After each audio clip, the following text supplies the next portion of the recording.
अस्सलाम वालेकुम बच्चों, क्या हाल है, कैसे हैं, खुश हैं? जिंदगी गुलजार है या बेजार है?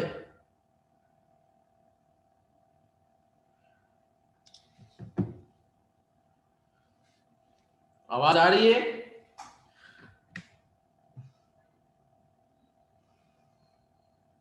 चले मेरा बच्चा, चले। माशाल्लाह गुलजार है तो अल्लाह हमेशा गुलजार। तो एक दफा क्विकली रिवाइज करेंगे, फिर आगे बढ़ेंगे।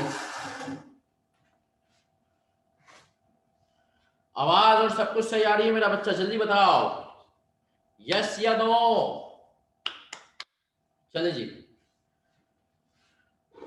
चले सर। हम आते हैं, हमने पढ़ा था ईपीएस, स्टार्ट किया था IS33 ईपीएस अर्निंग्स पर शेयर। सर उसमें हमने क्या पढ़ा था? अर्निंग्स पर शेयर में हमने पढ़ा था कि सर IS33 कहता है कि मैं अप्लाई होऊंगा सिर्फ लिस्टेड कंपनीज पे और companies about to be list. Sir इसका मतलब ये है कि वो कंपनीज जो कि लिस्टेड नहीं है, पब्लिक अनलिस्टेड है, उनके ऊपर IS33 अप्लाई नहीं होगा। नहीं मेरा बच्चा, उनके ऊपर IS33 अप्लाई नहीं होगा। सर फिर हम और आगे बढ़े थे, मजीद आगे बढ़े थे और हमने पढ़ा था सर बेसिक ईपीएस। पेपर में पास कौन कराएगा? पासिंग मार्क्स अप्रोच किसके ऊपर जाएंगे? Basic EPS. ये इंशाल्लाह आपको पेपर में पास करा देगी। हमने कहा सर बेसिक ईपीएस क्या होती है? बेसिक ईपीएस आप निकालते हैं profit attributable to ordinary share holder divided by weighted average number of shares. Profit attributable में दो चीजों की शरारतें हैं, प्रॉफिट एट्रीब्यूटेबल टू एनसीआई उसका इंपैक्ट, और दूसरा हमने कहा सर क्या चीज होगी? दूसरी चीज होगी हमारे पास वेटेड उसका प्रेफरेंस डिविडेंड इररिडीमेबल शेयर्स का। प्रेफरेंस शेयर्स जो है दो तरह के होते हैं, रिडीमेबल इररिडीमेबल। रिडीमेबल का कोई इंपैक्ट नहीं होता, इररिडीमेबल के ऊपर जब हम आएंगे तो हमने कहा सर जो इररिडीमेबल प्रेफरेंस शेयर्स होते हैं उसमें दो तरह के होते हैं, क्यूमुलेटिव और नॉन क्यूमुलेटिव। अगर क्यूमुलेटिव है तो उनका डिविडेंड हर साल माइनस होगा, नॉन क्यूमुलेटिव है तो उनका डिविडेंड तब माइनस होगा जब सवाल में लिखा होगा कि डिक्लेयर किया है। सर फिर हम और आगे बढ़े थे, और आगे बढ़ते हुए हम क्या पढ़े थे? और आगे बढ़ते हुए हमने पढ़ा था कि सर हमारे पास जो है डिनोमिनेटर में 5 शरारतें बेसिक के लेवल पे। पहली शरारत थी share issued during the year. दूसरी शरारत थी सर, दूसरी शरारत थी कि हमारे पास share issue during bonus issue free फोकट का इशू। तीसरी थी राइट इशू। राइट इशू में हमने देखा था बोनस फ्रैक्शन होता है। चौथी थी शेयर स्प्लिट, 10 रुपए के शेयर को 5 वाले 2 में तोड़ दो। और पांचवी और आखिरी थी हमारे पास, पांचवी और आखिरी थी हमारे पास शेयर कंसोलिडेशन। सर फिर और आगे बढ़े थे और हम आए थे डाइल्यूटेड ईपीएस पे। आईएस कहता है शेयर होल्डर को फ्यूचर की पिक्चर आज दिखा दो, लेकिन पिक्चर बुरी होनी चाहिए, फ्यूचर की अच्छी नहीं होनी चाहिए। आईएस कहता है कि यार तुम्हारे पास बैलेंस शीट पे बहुत सारे शेयर्स हैं जो के क्या है सर? जो के पोटेंशियल ऑर्डिनरी शेयर्स हैं, अभी ऑर्डिनरी शेयर्स हैं नहीं, बन सकते हैं। और शेयर होल्डर्स जो आज शेयर होल्डर हो तुम्हारे, ये कल कल आपको पार्टनर बन सकते हैं और तुम्हारी ईपीएस को इंपैक्ट कर सकते हैं। तो आईएस कहता है प्रूडेंस कॉन्सेप्ट का तकाजा है, फ्यूचर की पिक्चर आज दिखाओ। हमने कहा सर पोटेंशियल ऑर्डिनरी शेयर्स तीन तरह के होते हैं। एक होते हैं हमारे पास प्रेफरेंस शेयर्स इररिडीमेबल, फ्यूचर में ये कन्वर्ट हो सकते हैं ऑर्डिनरी शेयर में। अगर प्रेफरेंस शेयर्स इररिडीमेबल है तो इनका न्यूमरेटर इंपैक्ट और डिनोमिनेटर इंपैक्ट आपके दिमाग में हो। न्यूमरेटर इंपैक्ट क्या होता है सर? जो इनका डिविडेंड होता है, जो बेसिक ईपीएस में हम माइनस करते हैं, डाइल्यूटेड में वो माइनस नहीं करेंगे। न्यूमरेटर में profit attributable to ordinary share holder लेंगे, सिर्फ माइनस नहीं करेंगे उनका डिविडेंड डाइल्यूटेड के केस में। और जो उनके प्रेफरेंस शेयर्स इररिडीमेबल वाले कन्वर्ट होने वाले होते हैं ऑर्डिनरी में, तो उनके हिस्से का जो हमने कहा ऑर्डिनरी हमारे पास उनके हिस्से के जो है शेयर आने वाले, तो उनको हम ऐड कर देते हैं नंबर ऑफ शेयर्स में। सर फिर हम और आगे बढ़े थे, मजीद आगे बढ़े थे और शदीद आगे बढ़े थे। और हमने क्या पढ़ा था सर? मजीद आगे बढ़ते हुए हमने पढ़ा था कि सर हमारे पास डिफरेंट चीजें होती हैं। क्या कहा सी सर? फिर हमने पढ़ा था कि एक होते हैं कन्वर्टेबल लोन। कन्वर्टेबल लोन के केस में मैंने आपको बताया था वो लोन होता है जो कि इक्विटी में कन्वर्ट हो जाएगा। तो सर ऐसा लोन जो कि इक्विटी में कन्वर्ट हो जाएगा, उस लोन के केस में क्या होता है? उस लोन के केस में ये होता है एक लायबिलिटी कंपोनेंट होता है, एक इक्विटी कंपोनेंट। ये लायबिलिटी इक्विटी निकालते कैसे ये हम सीखेंगे IFRS 9 में जाकर। अभी आप ये याद रखें, जो लायबिलिटी कंपोनेंट होता है वो हमें इंटरेस्ट कंप्यूटेशन में चाहिए होता है, और जो इक्विटी कंपोनेंट होता है उसका अभी हमें ईपीएस में कुछ नहीं करना। तो सर जब कन्वर्टेबल लोन होता है तो उसका न्यूमरेटर इंपैक्ट क्या होता है, इसमें जो इंटरेस्ट एक्सपेंस होता है उसको हमें ऐड बैक करवाना होता है। वो हम कैसे निकालते हैं, liability component multiply by effective rate multiply by 1 minus tax rate. 1 minus tax rate क्यों करते हैं, क्योंकि हमने कहा जब इंटरेस्ट एक्सपेंस होता है तो उसके ऊपर टैक्स बेनिफिट मिलता है। तो जब आप कन्वर्टेबल लोन का डाइल्यूटेड ईपीएस पे इंपैक्ट निकालते हो तो आप अज्यूम करते हो कन्वर्टेबल लोन साल के शुरू में क्या हो गए, कन्वर्ट हो गए। तो सर जो उसका इंपैक्ट होता है इंटरेस्ट का, उसको आप क्या करते हो सर, फिर से ऐड बैक करवा देते हो प्रॉफिट में और नेट ऑफ टैक्स करवाते हो। और डिनोमिनेटर में क्या इंपैक्ट होता है, जो कन्वर्टेबल लोन की वजह से नंबर ऑफ शेयर्स चाहिए होते हैं, जो कन्वर्टेबल लोन के अमाउंट से निकालते हैं उनको डिनोमिनेटर में ऐड करवा देते हो। सर तीसरी चीज की ऑप्शंस और वारंट्स, आज हमारी जो है डिस्कशन उसके ऊपर होगी, ऑप्शंस और वारंट के ऊपर। लेकिन सर उससे पहले आए एक छोटी सी एग्जांपल करते हैं। कोशिश इंशाल्लाह ये होगी कि तुम अपना दिमाग चलाना सिखाओ, तुम अपना दिमाग चलाना शुरू हो जाओ मेरा बच्चा। मेरी इंशाल्लाह कोशिश यही है। एक छोटी सी एग्जांपल है, आप सपोज करें आपके एक अंकल जिनका आप सपोज करें पिज्जा का कारोबार है, उन्होंने कहा पिज्जा की उन्होंने नई नई आउटलेट खोली और आउटलेट का नाम कुछ भी था ABC पिज्जा इनको, और उन्होंने जुम्मे की नमाज के बाद अपने आउटलेट के कूपन बंटवा दिए मस्जिद के बाहर, सही है, पोश इलाकों में, तारिक रोड और हमने कहा मतलब PCHS defence north Najmabad, north Najmabad आता है ना पोश इलाकों में, तो हमने कहा इन इलाकों में इन्होंने करवा दिए, बंटवा दिए कूपन। अब हमने कहा उस कूपन के जरिए क्या था भाई, जो 500 वाला पिज्जा था वो 250 में मिलेगा। जो वो कूपन लेके जाएगा आउटलेट पे तो नॉर्मल पिज्जा जिसकी वैल्यू 500 थी वो कितने में मिलेगा, अब 250 में मिलेगा। ठीक है सर, अब सुनिएगा, उन्होंने ये मार्केटिंग कैंपेन की, सही है सर, और ये कैंपेन सपोज करो उन्होंने जनवरी 2020 के में की, और जनवरी 2020 में सेल्स हुई उनकी 500 यूनिट्स। हमने कहा नॉर्मल प्राइस थी पर पिज्जा 500, जबकि हमने कहा एक्सरसाइज प्राइस मतलब क्या, कूपन के थ्रू जो आप प्राइस पे करेंगे, तो ये कूपन लेके जाएंगे तो वो थी 250। सर 500 लोगों ने उस कूपन के थ्रू पिज्जा खाया। अब वो आपके अंकल आपके पास आए और आपको कहा बच्चा तू सीए कर रहा है, मैंने सुना है, तू मुझे बता दे फ्री में मैंने कितने पिज्जा दिए, फ्री पिज्जा कितने गए, जरा बताओ अंकल को कैलकुलेट करके, फ्री पिज्जा मेरे जेब से मेरे कितने गए। बहुत सिंपल है जी जी, पीर साहब सही है, बाकी लोगों को सोचने दें।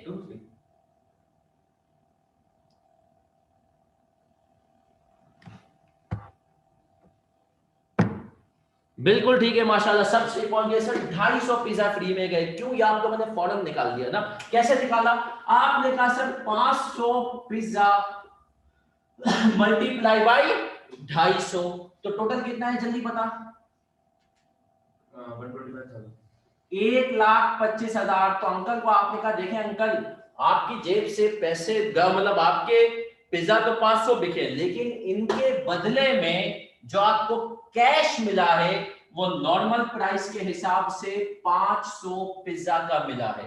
तो इसका मतलब है आप यूं अज्यूम करें कि भैया, मतलब अंकल, भैया कहाँ कहूंगे अंकल को, तुमने कहा अंकल 250 पिज्जा आपने पैसे पे बेचे हैं, सही है, 250 पिज्जा नॉर्मल प्राइस पे आपने बेचे हैं, और 250 पिज्जा आपने क्या किए सर, फ्री में बेचे हैं। सर इतना ही आसान काम है ऑप्शंस का, इतना ही आसान काम किसका है, ऑप्शंस का। ऑप्शंस के केस में भी बिल्कुल ऐसा ही है सर, हमने कहा ऑप्शन के केस में भी बिल्कुल ऐसा ही है, बिल्कुल फ्री फोकट में ऑप्शन नहीं मिलते। ऑप्शन के केस में भी हम यही करते हैं, ऑप्शन के केस में भी हम यही करते हैं कि हम कहते हैं कि भाई नॉर्मल देख लो प्राइस के हिसाब से कितने शेयर्स बनते हैं, और फ्री वाले कितने बनते हैं। तो सर ये अगर आपको एग्जांपल समझ में आ गई कि 250 पिज्जा आपने फ्री दिए हैं, तो अब हम जो सवाल करेंगे ऑप्शंस वाले, उसमें हमें पिज्जा की जगह निकालना होगा कि फ्री के शेयर्स आपने कितने इशू किए हैं। सही है मेरा बच्चा, तो यहां तक क्लियर हो तो लिखोगे सीसी, फिर हम एक चार्ट बनाएंगे। यहां तक क्लियर हो तो लिखो सीसी।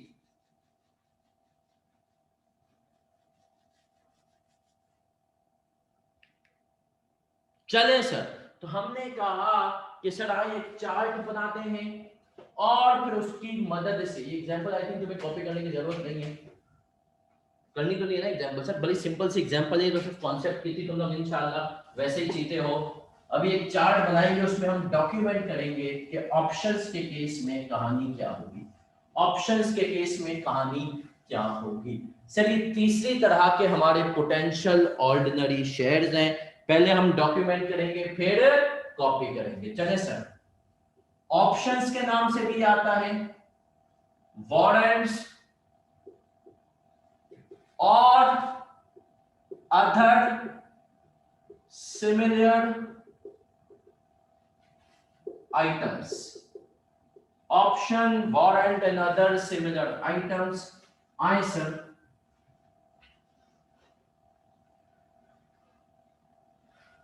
हमने कहा सर आगे आते हैं और हमने कहा इनका चेक करते हैं कि न्यूमरेटर इंपैक्ट क्या है।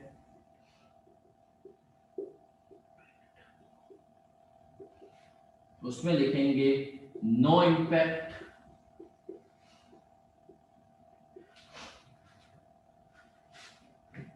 Denominator impact,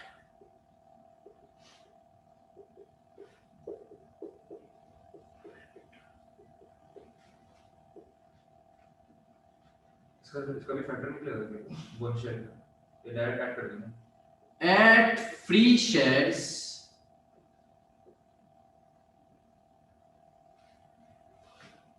in weighted average shares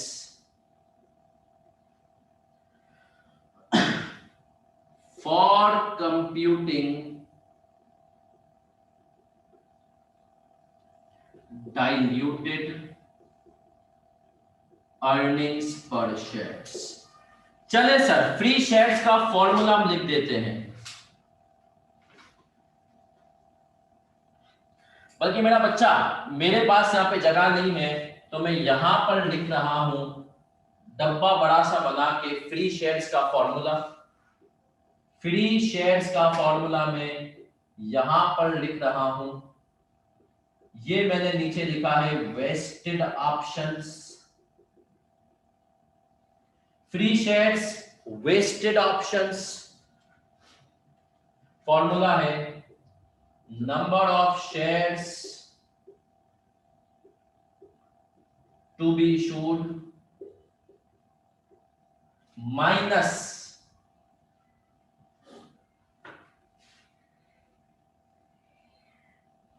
number of shares multiply by ex price.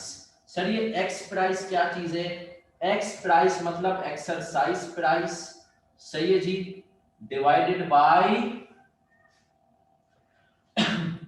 Normal price. ये इसका एक तरह से फॉर्मूला है। Free shares vested option, sir vested options क्या है ये अभी समझाऊंगा, टेंशन ना लें। लिखा है फॉर्मूले के तौर पे number of shares to be issued, सही है, to be issued under option भी चाहे तो लिख लें अंडर ऑप्शन, माइनस करना है आपको number of shares multiply by exercise price divided by normal price, तो आपके पास आ जाएंगे फ्री शेयर्स। चले सर, फिर हमने कहा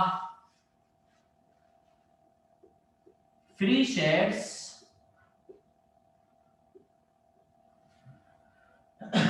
नॉन वेस्टेड ऑप्शंस। सर ये वेस्टेड नॉन वेस्टेड क्या है, घबराए नहीं, अभी बताऊंगा। इसका फॉर्मूला क्या है, बिल्कुल वैसा ही है, number of shares non vested options, अभी समझाऊंगा नॉन वेस्टेड ऑप्शंस क्या होते हैं मेरा बच्चा, अभी समझाऊंगा, टेंशन बिल्कुल ना लें। Number of shares to be issued under option,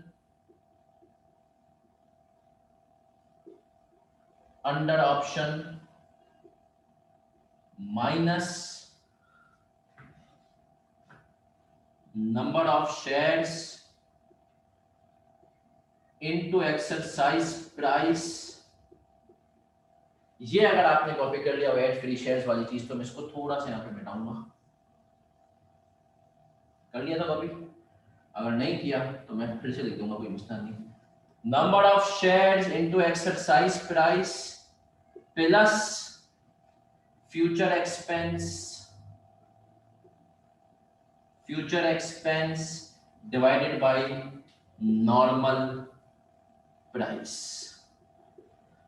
sir ये फॉर्मूला अभी बस लिख लें, ये इंशाल्लाह हमने कुछ ही लम्हों में आपको समझ में आ जाएंगे। ये अगले कुछ ही लम्हों में इंशाल्लाह आपको समझ में आ जाएंगे।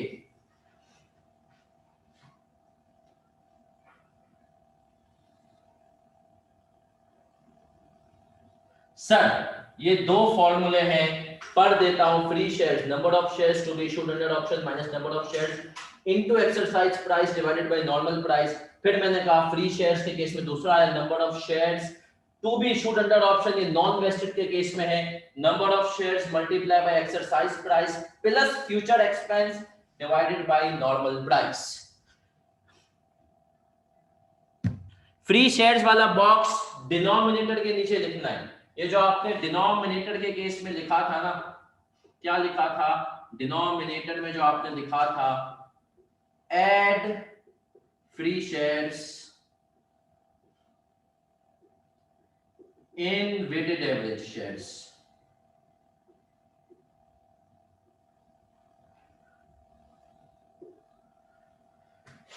इसके नीचे फिर आप ये लिखेंगे, कॉपी कर ले तो मेरा बच्चा मुझे बताएं, फिर हम आगे बढ़ेंगे। सर इजी है, ये बहुत इजी है, बहुत ही ज्यादा इजी है, टेंशन नहीं लेना सर। ऑप्शंस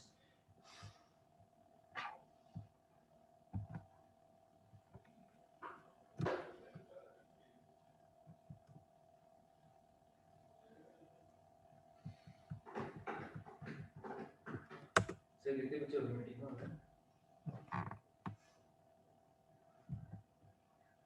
कितने बच्चे हो गए? 25-30 डिपेंड, कभी 20, कभी सैटरडेज वाली आवाम में ज्यादा होती है, वरना आवाम यूट्यूब पे जा रही है। हाँ मैं देखा उसको 50-60 बच्चे हो गए। आवाम असल में होने ना बच्चे मुसलसल माशाल्लाह पूछ रहे हैं सर यूट्यूब पे आप लेक्चर्स जारी रखेंगे? मैंने कहा नहीं। ये राइट हो गया। फर्स्ट क्लास के तो यूट्यूब पे बेटा 1000 के आसपास व्यूज हो गए। अच्छा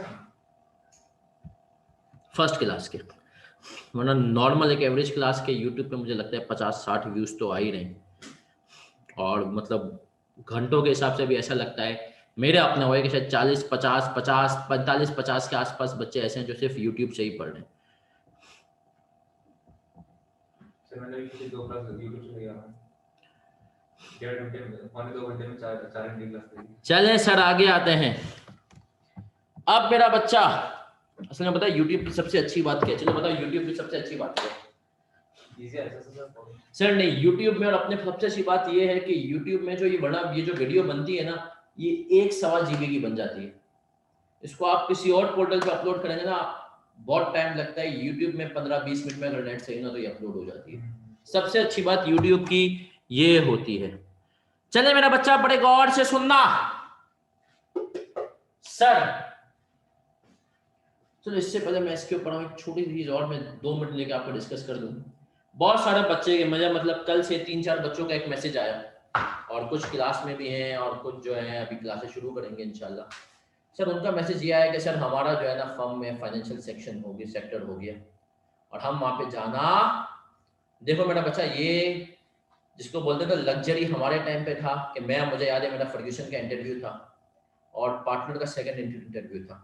सलमान हुसैन साहब जो होते हैं वो फर्ग्यूसन के पार्टनर है सेक्शन सी के, उन्होंने मुझसे एंड में पूछा, सेकंड इंटरव्यू था, उन्होंने कहा बेटा कोई सवाल है आपका? मैंने कहा जी सर सवाल है। मैंने कहा सर अगर मैं आपसे रिक्वेस्ट करूं, ये पूरा अंग्रेजी में बात हो रही थी, सही है? सर अगर मैं आपसे रिक्वेस्ट करूं कि मुझे किसी पर्टिकुलर सेक्शन में नहीं जाना तो वुड यू कंसिडर दैट? उन्होंने कहा तुम्हें किस में नहीं जाना? मैंने कहा सर मुझे सेक्शन सी में नहीं जाना, जो फर्ग्यूसन में बैंकिंग सेक्शन था। सही है। मैंने कहा सर मुझे बैंकिंग सेक्शन में नहीं जाना। मतलब क्यों नहीं जाना? मैंने कहा सर मैंने देखा है कि एक तो religious point of view main सबसे अपने सर जो वहां पर जाता है तो उसकी जॉब भी वहीं पे हो जाती है, वो सेक्शन स्पेशलिस्ट बन जाता है, उसकी बाकी जगहों पे जॉब आने के चांसेस कम होते हैं। फिर जो तुमने रिलीजियस वाली बात की तो इसके ऊपर मैं आऊंगा और ये कहूंगा कि भाई आजकल तो हर कंपनी बैंक बोर्डिंग पे चल रही है। मैंने कहा आपकी बात सही है सर, हर कंपनी बैंक बोर्डिंग पे चल रही है, लेकिन सर उनका प्राइम बिजनेस कोई और है। बैंक तो कमाता है सर यूजुअली उसकी 70-60% तो इनकम है ही सूदी। मैंने कहा सर उनका प्राइम बिजनेस में उनके शायद 10-20% जो है लोन का इम्पैक्ट है वो भी वो पे कर रहे हैं, उनकी मेजर इनकम जो है हलाल है।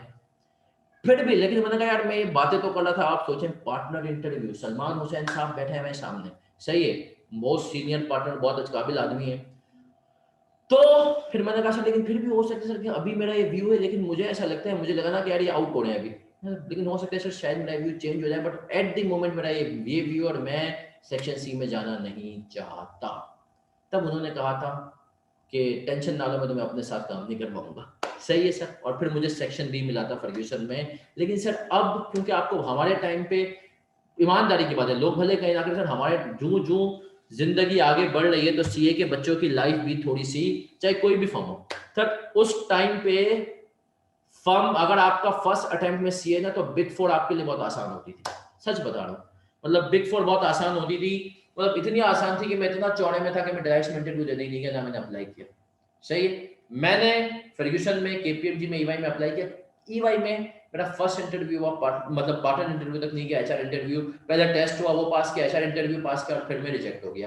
केपीएमजी फर्ग्यूसन दोनों में हो गया था। लेकिन सर अब हालात ऐसे नहीं है, अब आपको फर्म इतनी लिबर्टी बर्दाश्त नहीं करती, आपको दे के चल भाई तो अपने हिसाब से बोल। तो सर अब अगर आपका हो जाए फाइनेंशियल सेक्शन में और आपको नहीं जाना हो, सर सबसे पहले इनिशियली तो आप कुछ भी नहीं कर सकते, लेकिन एक साल के बाद आप जब 6 महीने 1 साल किसी सेक्शन में हो जाए ना तो आपकी इतनी अच्छी बात फर्म में हो जाती है कि आप किसी एक सीनियर मैनेजर से इतनी दोस्ती कर लेंगे, उसको अपने पहले काम से इंप्रेस करें, फिर उसको बोले कि सर मुझे यहाँ से जाना है, तो वो इंशाल्लाह आपका ट्रांसफर करा सकता है। सही है सर। सही है सर। नहीं सर अगर वो थोड़ा आपको समझता है ना कि बंदा, वो बंद के यार काम में बहुत अच्छा है लेकिन मजा नहीं आ रहा है इसको यहाँ पे, तो फिर वो दोस्ती अच्छी होगी तो आपका ये काम हो सकता है। सही है। और सर फिर भी नहीं होता ना तो देखिए आपके पॉइंट ऑफ व्यू से क्या, आपका दिमाग आपके पॉइंट ऑफ व्यू से ये होना चाहिए कि मैं जितना बच सकता हूँ बचो। मेरे साथ मेरे कुछ दोस्त थे और माशाल्लाह आज वो नॉन फाइनेंशियल सेक्टर में जॉब कर रहे हैं, उन्होंने आर्टिकल्स फाइनेंशियल में की।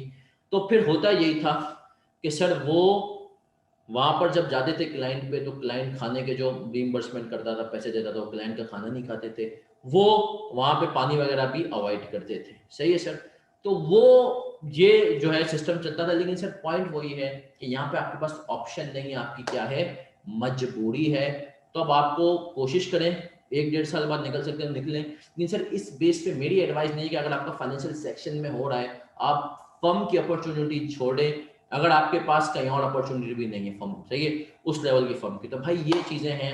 चले सर, तो अब मैं आता हूं ऑप्शन वारंट और अदर सिमिलर आइटम्स की क्या ट्रीटमेंट, न्यूमरेटर इंपैक्ट, इनका मतलब नो इंपैक्ट। सर ये आपने नो इंपैक्ट क्यों लिखा है? सर नो इंपैक्ट जो है इसलिए लिखा है मेरा चंदा, नो इंपैक्ट मैंने जो है इसलिए लिखा है कि सर जो है नो इंपैक्ट का मतलब है कि भाई देखो ना, ऑप्शंस इंपैक्ट कब होता है? इंपैक्ट यूजुअली तब होता है कि सर जब आपके पास जो पोटेंशियल ऑर्डिनरी शेयर है, जैसे कि प्रेफरेंस शेयर्स इररिडीमेबल थे, जैसे कि कन्वर्टेबल लोन था, उस केस में आपको उनको अभी कोई अमाउंट देना पड़ रहा होता है। जैसे कि इररिडीमेबल शेयर्स को अभी हमें डिविडेंड देना पड़ रहा होता था, कन्वर्टेबल लोन था उनको इंटरेस्ट देना पड़ रहा था। सर ये जो ऑप्शंस वाले होते हैं इनको अभी कोई अमाउंट थोड़ी देना होता, ये तो हमने ऑप्शन दिया हुआ होता है, एम्प्लॉय से खुश होकर कि भाई तेरे पास ऑप्शन है कि तू हमसे मार्केट से कम वैल्यू पे शेयर खरीद सकता है।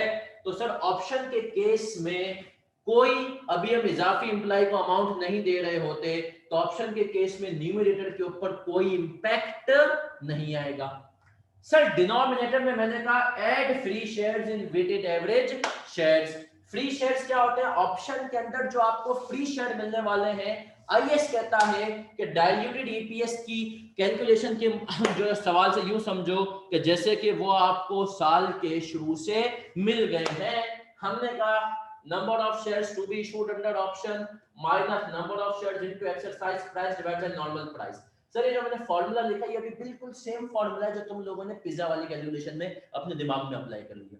ये बिल्कुल ये सेम फॉर्मूला है। और सर जो वेस्टेड और नॉन वेस्टेड है इसमें यहाँ पे एक फ्यूचर एक्सपेंस भी आ गया। सर ये नॉन वेस्टेड ऑप्शंस क्या होते हैं इसके ऊपर मैं आऊंगा थोड़ी देर में। क्या यहां तक आप सब क्लियर है? तो लिखेंगे सीसी।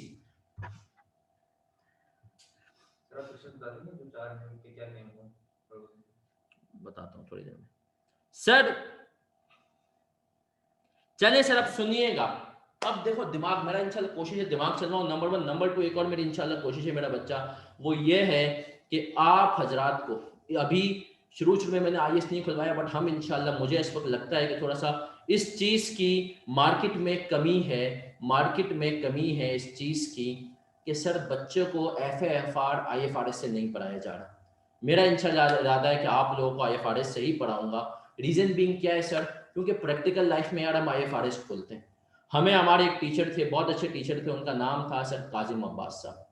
वो आईएफआरएस से पढ़ाते थे तो मुझे लगता था, और फिर जो बाद में कुछ बच्चे आए जो कि आईएफआरएस से नहीं पढ़ कर आए तो मुझे लगता था कि यार थोड़ा सा एक गैप हो जाता है। आईएफआरएस की बच्चों को जबान समझनी बहुत जरूरी है। प्रैक्टिकल लाइफ में आपके पास टीचर की समरी नहीं होगी, क्या होगा सर? समरी जरूरी है, वो भी देंगे, लेकिन मेन चीज आपको इंशाल्लाह आईएफआरएस से भी चीजें पढ़ाएंगे कि भाई आईएफआरएस क्या कहता है वो पढ़ना आ जाए। तो इंशाल्लाह अगले हफ्ते मैं आप लोगों को आईएफआरएस से पढ़ाऊंगा। एक बच्चे का सवाल आया है सर वेस्टेड ऑप्शंस मतलब क्या है? वेस्टेड का मतलब ये है कि ऑप्शंस आप एक्सरसाइज आज कर सकते हैं। सिंपल अल्फाज में ये ऑप्शंस वेस्ट हो गए। वेस्ट का मतलब ये है कोई पाबंदी नहीं है, आप इन ऑप्शंस को एक्सरसाइज कर सकते हैं जब आप चाहें। आपको आज कूपन मिल गया। देखिए एग्जांपल जो नहीं मैंने पिज्जा वाली एग्जांपल दी थी, यूं समझे मैंने आपको आज कूपन दे दिया। मैंने कहा अगर तुम चाहो आज ही जाके इस कूपन की मदद से क्या कर सकते हो? इस कूपन की मदद से सस्ते में पिज्जा ले सकते हो। एक मैंने आपको ऑप्शन आज दिया दिसंबर में और अब मैं आपको कह रहा हूं कि ऑप्शन तो आपको दिसंबर में मैंने आज कूपन दे दिया है, जनवरी में लेकिन इसकी मदद से आप सस्ते में पिज्जा ले सकते हो 2021 में। तो सर जो पहला वाला केस जिसमें मैं कह रहा हूं मैंने आपको आज ऑप्शन दिया 18 दिसंबर को आज ही आप पिज्जा ले सकते हो, ये वेस्टेड ऑप्शन है। दूसरा मैं जिसमें कह रहा हूं कि आज आपको मैंने कूपन दिया है लेकिन पिज्जा आप लोगे जनवरी में, ये कूपन वैलिड होगा आज वैलिड, तो ये कौन सा ऑप्शन है? नॉन वेस्टेड है। सही है सर, अभी तक के लिए मैंने इतना। अब मेरा आपका दिमाग चलवाना है। सर मुझे एक बात बताएं, कल वाली क्लास अगर आपने देखी है या ली है, कल वाली क्लास में हमने सर कल भी नहीं बल्कि आई थिंक परसों वाली क्लास में शायद कल, हाँ कल वाली हमने पढ़ा था सर टेस्टिंग। कल टेस्टिंग ऑफ डाइल्यूशन जो हमने पढ़ी थी, टेस्टिंग ऑफ डाइल्यूशन जो हमने कल वाली क्लास में पढ़ी थी कि भाई किसको पहले डाइल्यूटेड ईपीएस मिलाएं फिर किसको। तो जरा मुझे दिमाग चला कर बताओ, मुझे दिमाग चला कर बताओ कि सर ऑप्शंस को डाइल्यूटेड ईपीएस की कैलकुलेशन के में किस नंबर पर लेके जाएंगे? ऑप्शंस को डाइल्यूटेड ईपीएस की कैलकुलेशन में किस नंबर पर लेके जाएंगे? तुम्हारा दिमाग में ये चीज मौजूद हो कि हम टेस्टिंग ऑफ क्यों करते हैं? रैंकिंग की टेस्टिंग इसलिए करते हैं कि हम ये देखते हैं कि ईपीएस सबसे ज्यादा किस में गिर रही है। सही है सर, तो दिमाग चलाओ। ये नहीं कि इसका कोई इम्पैक्ट नहीं न्यूमरेटर पे और इससे डिनोमिनेटर पे इम्पैक्ट है। चले सर माशाल्लाह आवाम जवाब दे रही है और बिल्कुल सही पहुंचे कि सर सबसे पहले ऑप्शन होगा। सही है, तो हमने कहा इसकी ranking will be first in computing diluted EPS. Sir क्यों रैंकिंग क्यों फर्स्ट है? अब सुन ले, क्योंकि सर बाकी जो चीजें थी ना उनकी वजह से न्यूमरेटर भी बढ़ रहा था। चाहे आप प्रेफरेंस डिविडेंड शेयर्स ले लें, उनकी वजह से भी न्यूमरेटर बढ़ रहा था क्योंकि आप प्रेफरेंस डिविडेंड माइनस नहीं करेंगे। इसी तरीके से जो लोन था इंटरेस्ट को आप ऐड करवा रहे थे। तो सर लेकिन ये ऑप्शंस हैं, इनकी वजह से न्यूमरेटर पे क्या इंपैक्ट है? जीरो इंपैक्ट है। जब न्यूमरेटर पे कोई इंपैक्ट ही नहीं और आप डिनोमिनेटर बढ़ा देंगे तो ऑटोमेटिकली ईपीएस गिरेगी। इसीलिए इनकी रैंकिंग क्या होगी सर? ये आएंगे पहले नंबर पे। क्या हम क्लियर हैं? तो लिखें सीसी,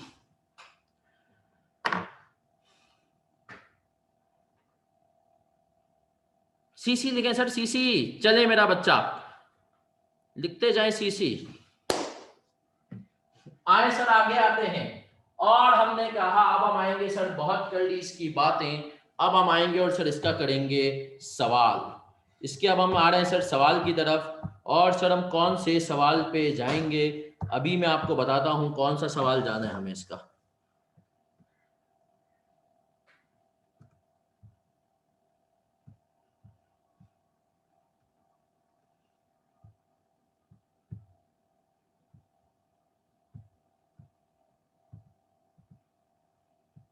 चलें सर, क्वेश्चन नंबर 36 पे आ जाएं।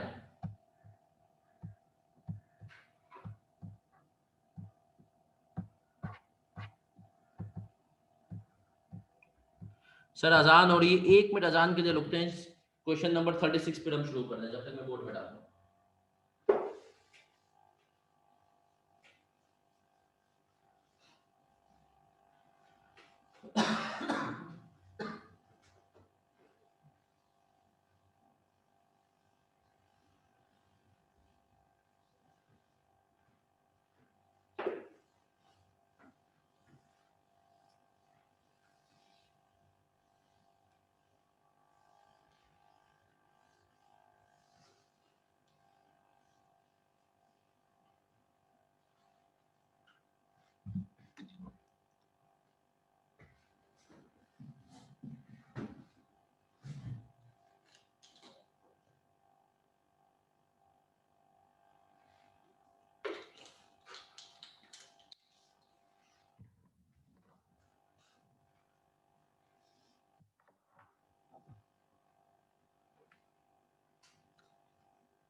चले सर, आए सर, पढ़ते हैं सवाल। Question number 36, diluted EPS options. Following information is provided about a company. Profit attributable to ordinary equity holders of the company for the साल ended 2006. सही है जी। Weighted average number of ordinary shares outstanding during the year 5 lakh. Average market price of one ordinary share during the year 2006-20. Weighted average number of shares under options during the year 2006 1 lakh. और exercise price of shares under options during the year 2006-15। Calculate basic and diluted EPS. Sir सुनिएगा, sir सुनिएगा, अब बड़े गौर से सुनिएगा। Sir क्या scene है, अब हमने कहा सबसे पहले आपको पास कौन कराएगा, बेसिक ईपीएस। सर ईपीएस के सवाल में आपको पास करा देगा बेसिक ईपीएस, मतलब 30% मार्क्स। ये उसके छोटे से एग्जांपल है, प्रैक्टिकल सवाल में 30% मार्क्स उसके होंगे और उसको इंशाल्लाह बड़े आराम से निकालेंगे तो आप पूरा सवाल, लेकिन ये पता होना चाहिए कि मुझे टारगेट किसको करना है। चले सर, तो सबसे पहले हम आए, हमने काम कंप्यूट करेंगे basic EPS. Sir profit attributable कोई मसला ही नहीं है, यहाँ पे कितना है भैया, 1.2 मिलियन। वेटेड एवरेज शेयर्स भी इससे निकाल करके दे दिए, कितने हैं, 5 लाख। ईपीएस कितनी आई, 2.4 है ना sir. A divided by B, आपने इसी तरीके से चलना है। सही है सर, ईपीएस आ गई 2.4।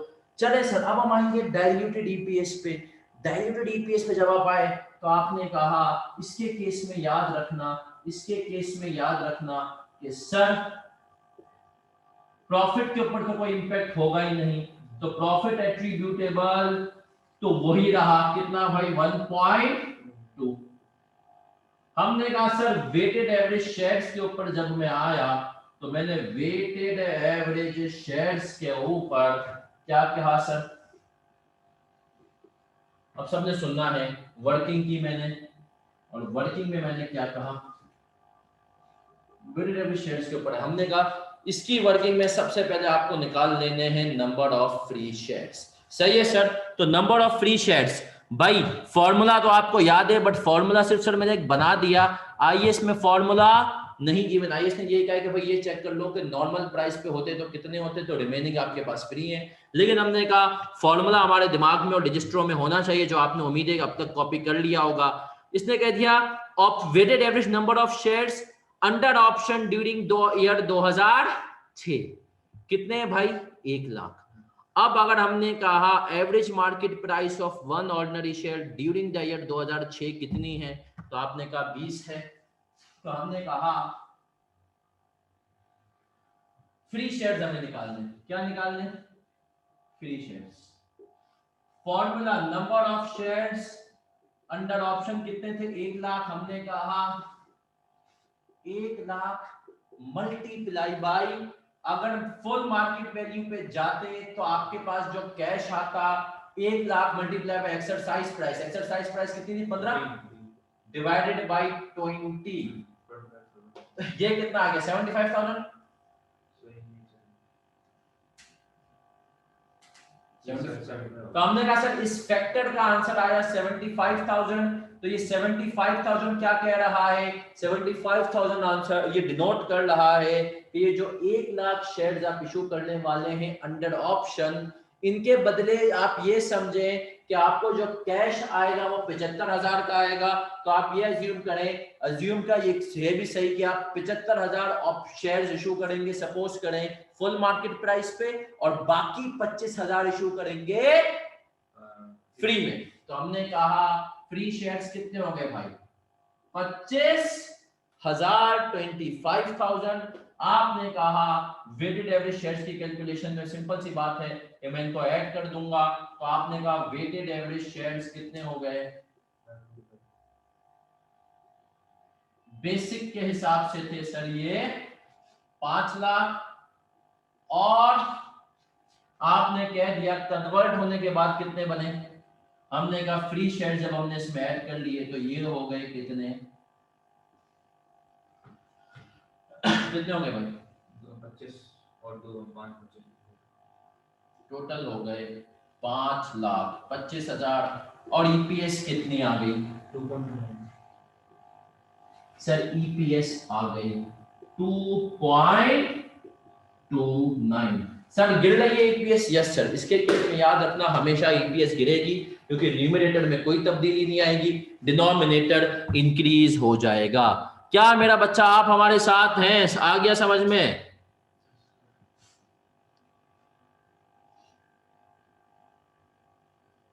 चले सर, कल एक बच्चे ने सवाल पूछा था, कल शायद पीर मोहम्मद ने सवाल पूछा था, सवाल ये पूछा था, उस सवाल को जरा ड्राफ्ट करता हूं। सही है सर, सवाल ये है,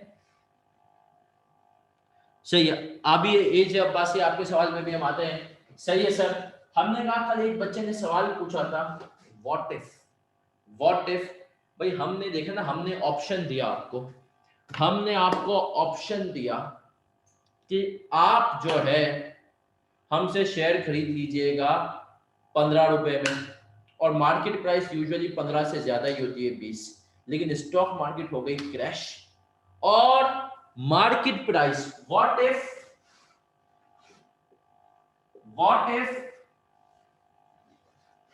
average market price is less than exercise price।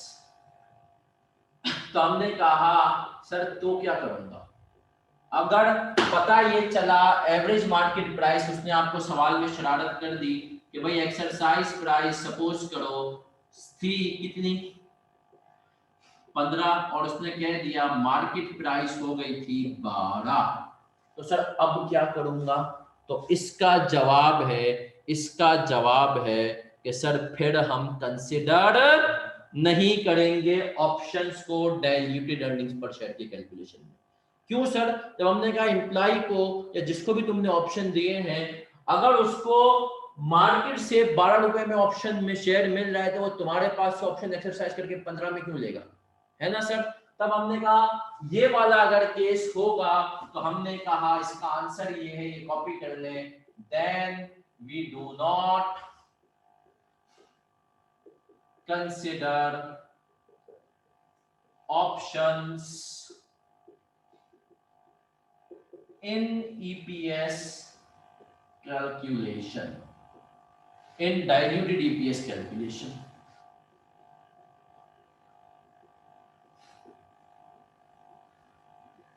ठीक है मेरा बच्चा, तो याद रखना अगर मार्केट प्राइस जो है वही आपकी एक्सरसाइज प्राइस से कम हो गई है तो हम कंसिडर। चलिए सर अब आगे आते हैं। सर पीर मोहम्मद का भी एक सवाल है और एजे अब्बासी का भी एक सवाल है और बहुत अच्छा सवाल है। इस सवाल के ऊपर हम आने ही वाले थे, लेकिन सर इन दो बच्चों ने पहले ही पहुंच गए।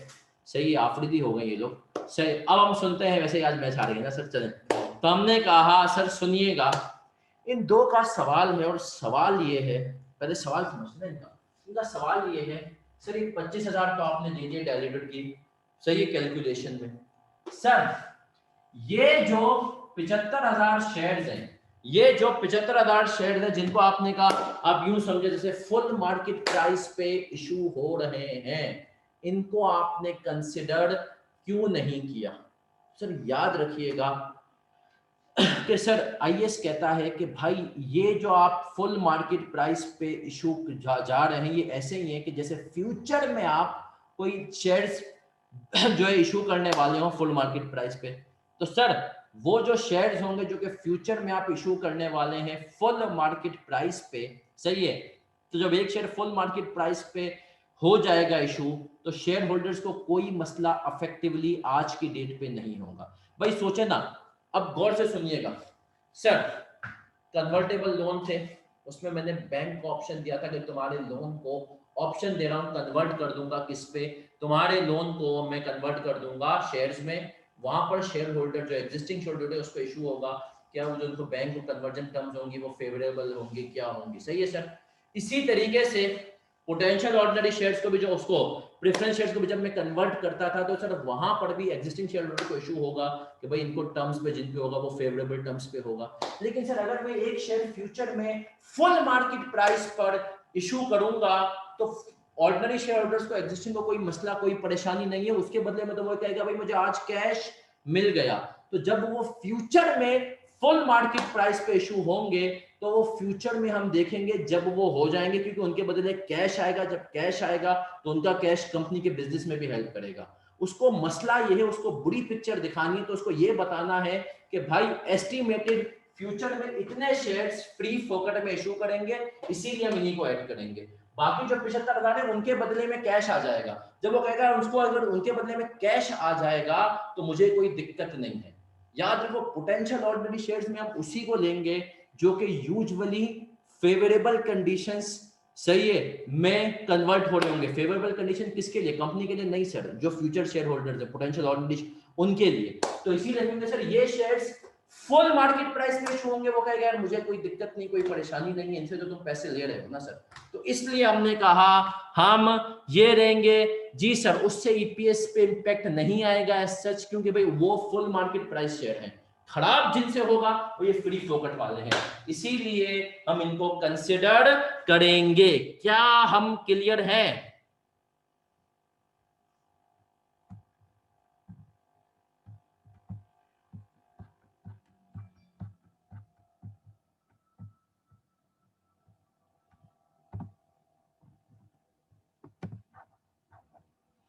चलिए मेरा बच्चा, क्लियर है तो भाई लिखो CC.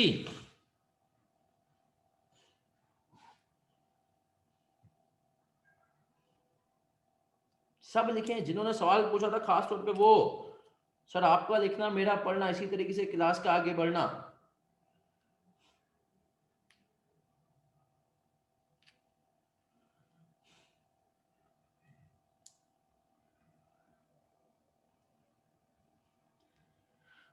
Convertible usually market price पे नहीं होते अम्मार।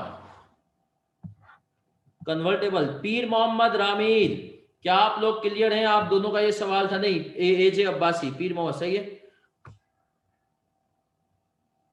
नहीं सर, कन्वर्टेबल इसका अब्बासी का सवाल है कि सर अगर जब कन्वर्टेबल लोन कन्वर्ट होते हैं तो क्या उनकी कैलकुलेशन मार्केट प्राइस पे होती है? नहीं सर, यूजुअली कन्वर्टेबल लोन का एक डिसाइडेड होता है कि आपको इस रेट पे कन्वर्ट कर देंगे। मार्केट प्राइस पे कन्वर्ट करना हो तो उनको कोई अट्रैक्शन नजर नहीं आती ना, तो उनकी डिसाइडेड होता है कि इस रेट पे आपको कन्वर्ट करेंगे, तो वो यूजुअली जो रेट होता है उसमें उनको फायदा ही हो रहा होता है।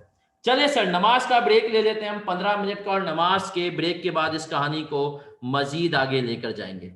नमाज का ब्रेक है 15 मिनट का जी, मोस्टली फेवरेबल टर्म्स, ठीक है। चलिए नमाज का ब्रेक है। वेटेड एवरेज जो अंडर ऑप्शन है उससे डिवाइड कर दो।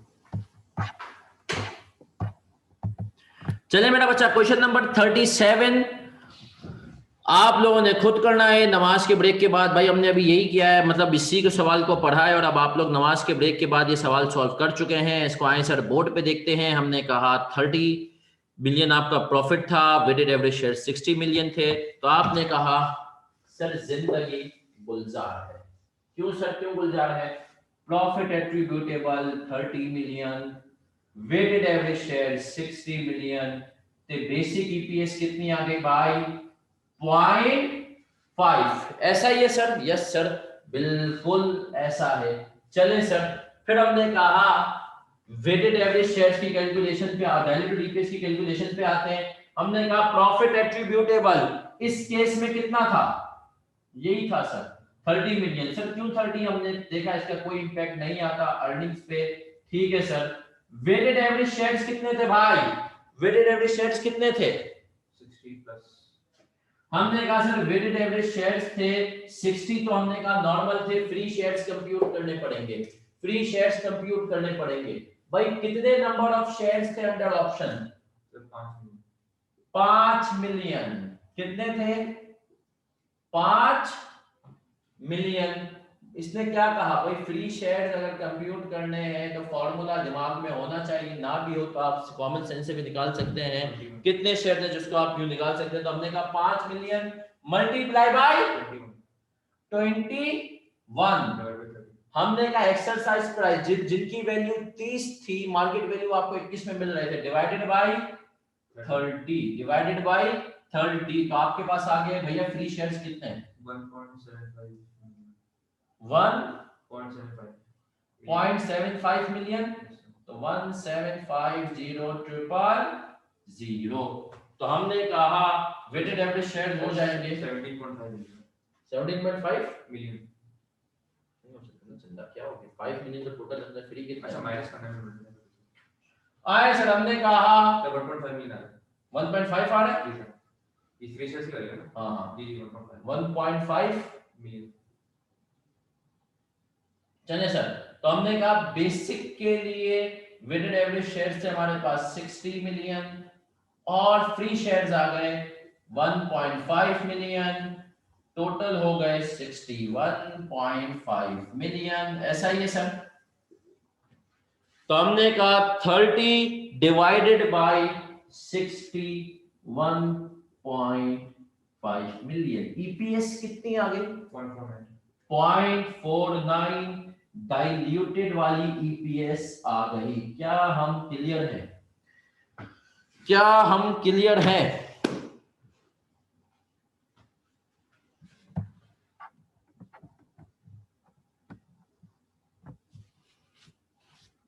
तो भाई लिखोगे सीसी यार, सीसी लिख दिया करो, टीचर को पता तो चले।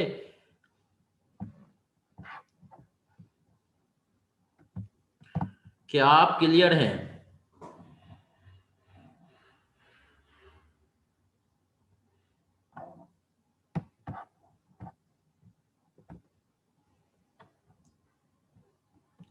लिखिए भाई, सीसी लिखें सब अगर क्लियर है तो।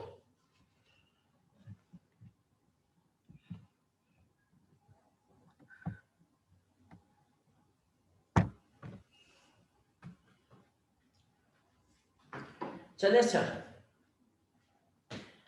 अगर ये आपने लिख लिया तो आए सर आपको एक और प्रैक्टिकल एग्जांपल देता हूं। मुझे बताओ कि सर आप कर रहे हैं बिजनेस, यहां तक आप सब क्लियर है ना? उम्मीद करता हूं आप सब बिल्कुल क्लियर होंगे, सही है सर?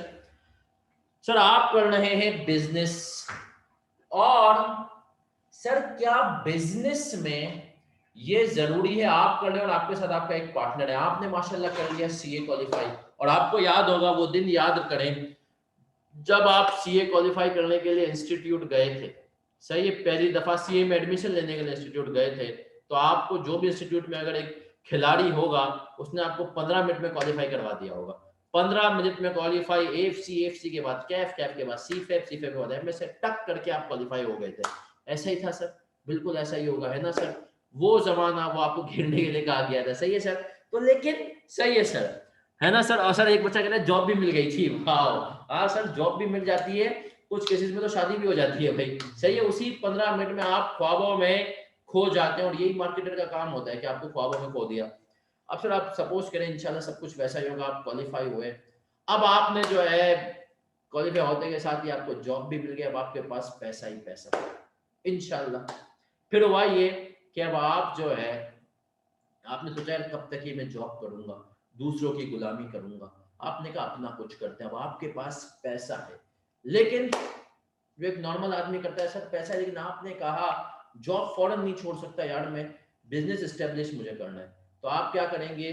जो सेविंग होगी आपने उसको लगाई, अब आपने कहा मुझे एक पार्टनर चाहिए, एक बंदा आपकी नजर में था, जो कि आपने कहा कि यार ये बंदा मेरी नजर में है, और उस बंदे के पास इस वक्त एक तो काबिल है, दूसरा उसके पास इस वक्त वो चीज है जो मेरे पास नहीं है, इसको हम कहते हैं समय, टाइम, है ना सर? जिसको हम कहते हैं टाइम। उस बंदे को आपने कहा कि भाई तू मेरे साथ जो है ना पार्टनरशिप कर, पैसा मेरा, मेहनत तेरी, बिजनेस करते हैं, पैसा मेरा होगा, आइडियाज भी मैं तुझे दूंगा, तेरे भी आइडियाज होंगे, बिजनेस करते हैं। उसने कहा भाई मैं तो कंगाल हूं, आपने कहा कोई मसला नहीं, पैसा मैं लगाऊंगा और बिजनेस। अब मुझे बताओ, पार्टनर हो सकता है ना कि जिसकी इन्वेस्टमेंट जीरो हो लेकिन वो मेहनत कर लो, ऐसा है कि नहीं है? हो सकता है नहीं हो सकता? हो सकता है नहीं हो सकता?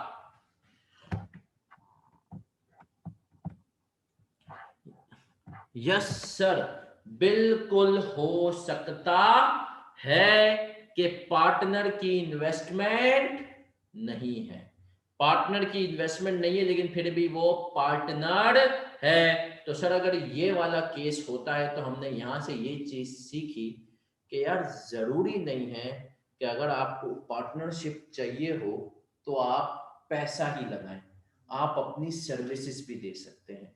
क्लियर है सर ये चीज? चले सर, तो अब आएंगे, अब जो हमारा अगला सवाल है ना वो उसी से रिलेटेड है। सर क्या मतलब, सवाल के ऊपर आंसर दूंगा सर, एक चीज याद रखिएगा, वैसे इंशाल्लाह दीन दुनिया कोर्स जो एक हमारा चल रहा था वो फिर लॉकडाउन के रुक गया, लेकिन उसकी अब मैं सोच रहा हूँ क्लासेस संडे की सुबह को शुरू करूँ, तो जो सीए फाइनल वाली आवाम है इंशाल्लाह उसको भी जो है उसमें मौका मिले, पार्टिसिपेट करें। मुफ्ती साहब को मैंने लिया हुआ है, फिर इंशाल्लाह अमेजन वाले जो हजरात हैं वो पीछे पड़े हुए हैं, बट वो कह रहे हैं हाँ अमेजन जो है, मतलब जो ई कॉमर्स, आपने सुना होगा E commerce extreme commerce by Sunny Ali साहब, जो एक पेज चलता है, वो लोग उनका जो कराची ऑफ सही है ना, तो ये तो हमने कहा सर वो पीछे पड़े हुए, तो इंशाल्लाह वो फिर से मेरा इरादा संडे से सिलसिला शुरू करूंगा। कैफ वाले बच्चे हैं ही, तुम भी जो है थोड़े बड़े हो गए, लेकिन तुम भी कल तक तो कैफ में ही थे, तुम लोग भी इसमें आ जाओगे इंशाल्लाह। तो सर इस्लामिक पॉइंट से आपको पता है क्या है? इस्लाम का एक उसूल है, पता है क्या? इस्लाम का उसूल है अगर दो पार्टनर है, एक पार्टनर का कैपिटल है और दूसरे का मेहनत है, तो प्रॉफिट शेयरिंग तो दोनों में होगी, लॉस शेयरिंग जो है सिर्फ जिसका कैपिटल है वो करेगा। ये इस्लामिक पॉइंट ऑफ व्यू से एक रूल होता है जिसको हम इंशाल्लाह आप पढ़ेंगे मुदारबा वगैरह में, कि प्रॉफिट शेयरिंग दोनों में होती है, लेकिन अगर लॉस हो जाता है ना, वो लॉस सिर्फ और सिर्फ जो है जिसका कैपिटल होगा उसको बियर करना है, मेहनत वाले को लॉस बियर नहीं करना। सर इसके पीछे लॉजिक क्या है? लॉजिक ये है कि उसकी काम था मेहनत करना, उसने मेहनत की फिर भी लॉस हो गया तो उसकी मेहनत जाया गई, उसने अपने हिस्से का लॉस बियर कर दिया। आपका पैसा था, अब आपको जो है लॉस बियर करना है सर। तो ये है, लेकिन चले सर अब मैंने आपको एक काम कहा था, वो काम ये था, काम का एग्जांपल दी थी, नॉन वेस्टेड ऑप्शंस। सर सुनिएगा, नॉन वेस्टेड ऑप्शंस क्या होते हैं?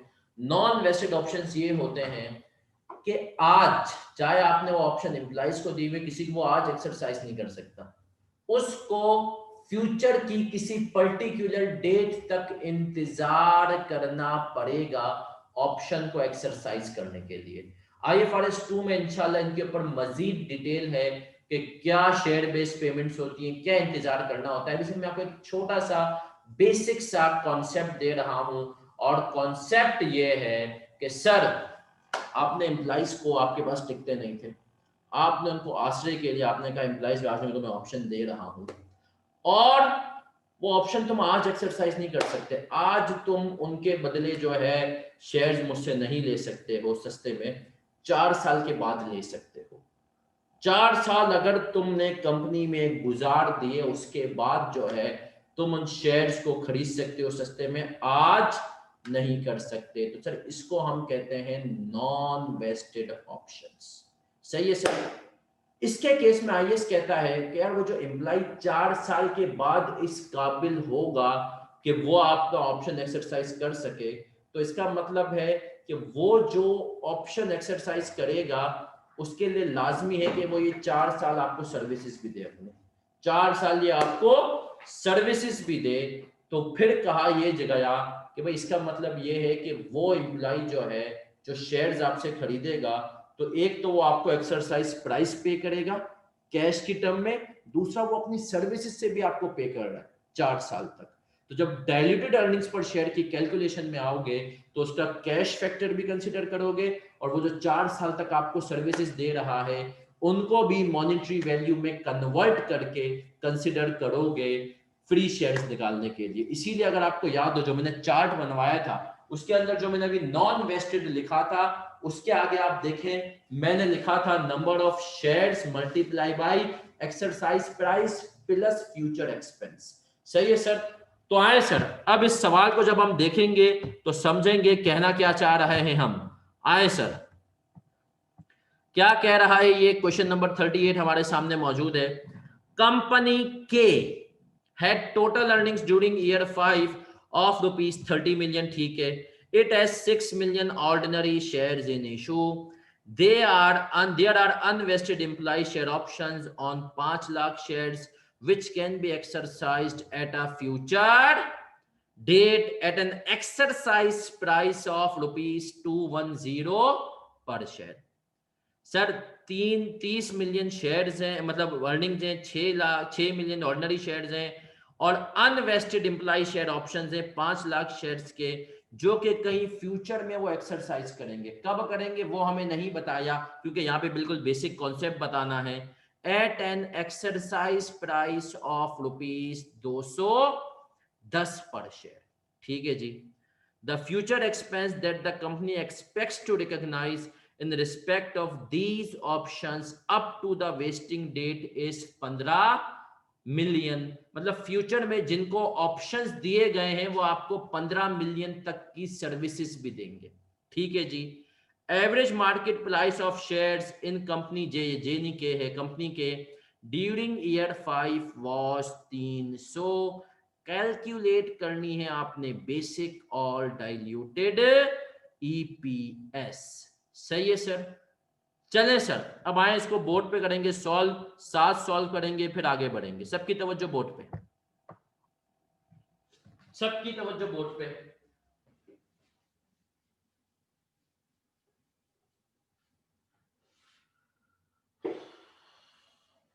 सर सवाल को मैं चाहूंगा एक मर्तबा आप लोग खुद से पढ़ लें फिर से कि हो क्या रहा है।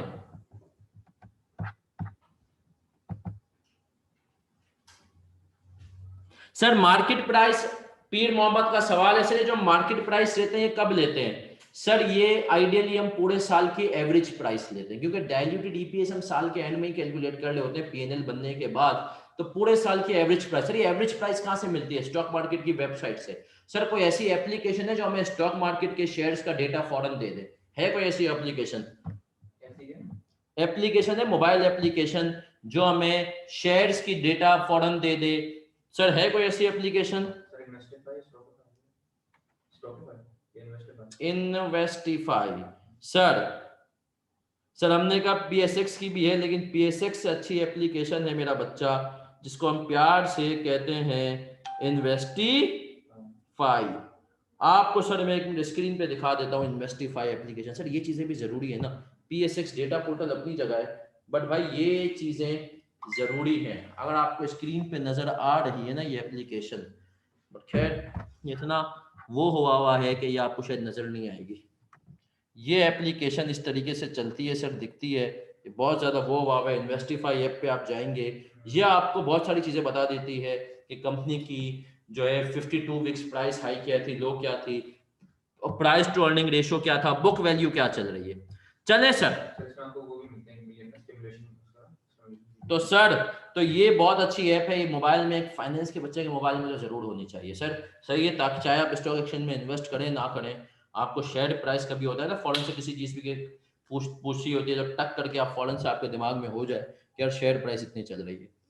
चलें सर, तो अब हमने कहा सवाल को आप लोग एक दफा खुद पढ़ें और एक चीजें ने सर आंसर भी बता रहे हैं। चलें सर अब हम आते हैं, और हमने कहा कंपनी के टोटल सवाल आप सबने पढ़ लिया है। हमने कहा जिंदगी गुलजार बनाते हैं, बेसिक ईपीएस निकाल लेते हैं। आप लोग सवाल पढ़े, मैं बेसिक ईपीएस निकालता हूं।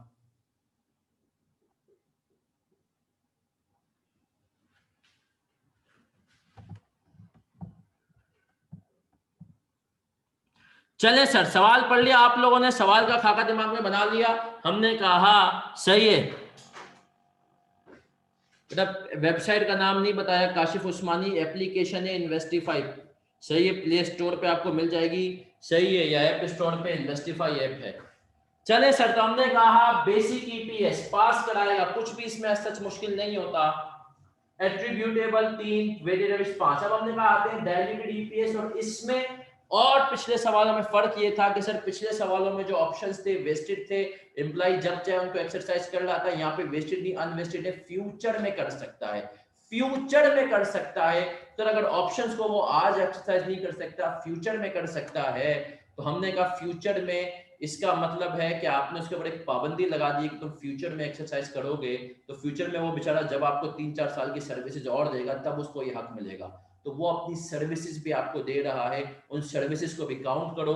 तो हमने कहा है सर वर्किंग पे आते हैं। शेयर्स कितने थे भैया? फ्री शेयर्स कितने मिलने वाले थे ऑप्शन के अंदर? 5 लाख शेयर्स थे, एक्सरसाइज प्राइस थी 210। तो हमने कहा वर्किंग 5 लाख माइनस, फॉर्मूला देखना आपके पास रजिस्टर में लिखा हुआ है, माइनस 5 लाख इंटू 210, इतने का तो वो आपको कैश की मद में पे करेगा।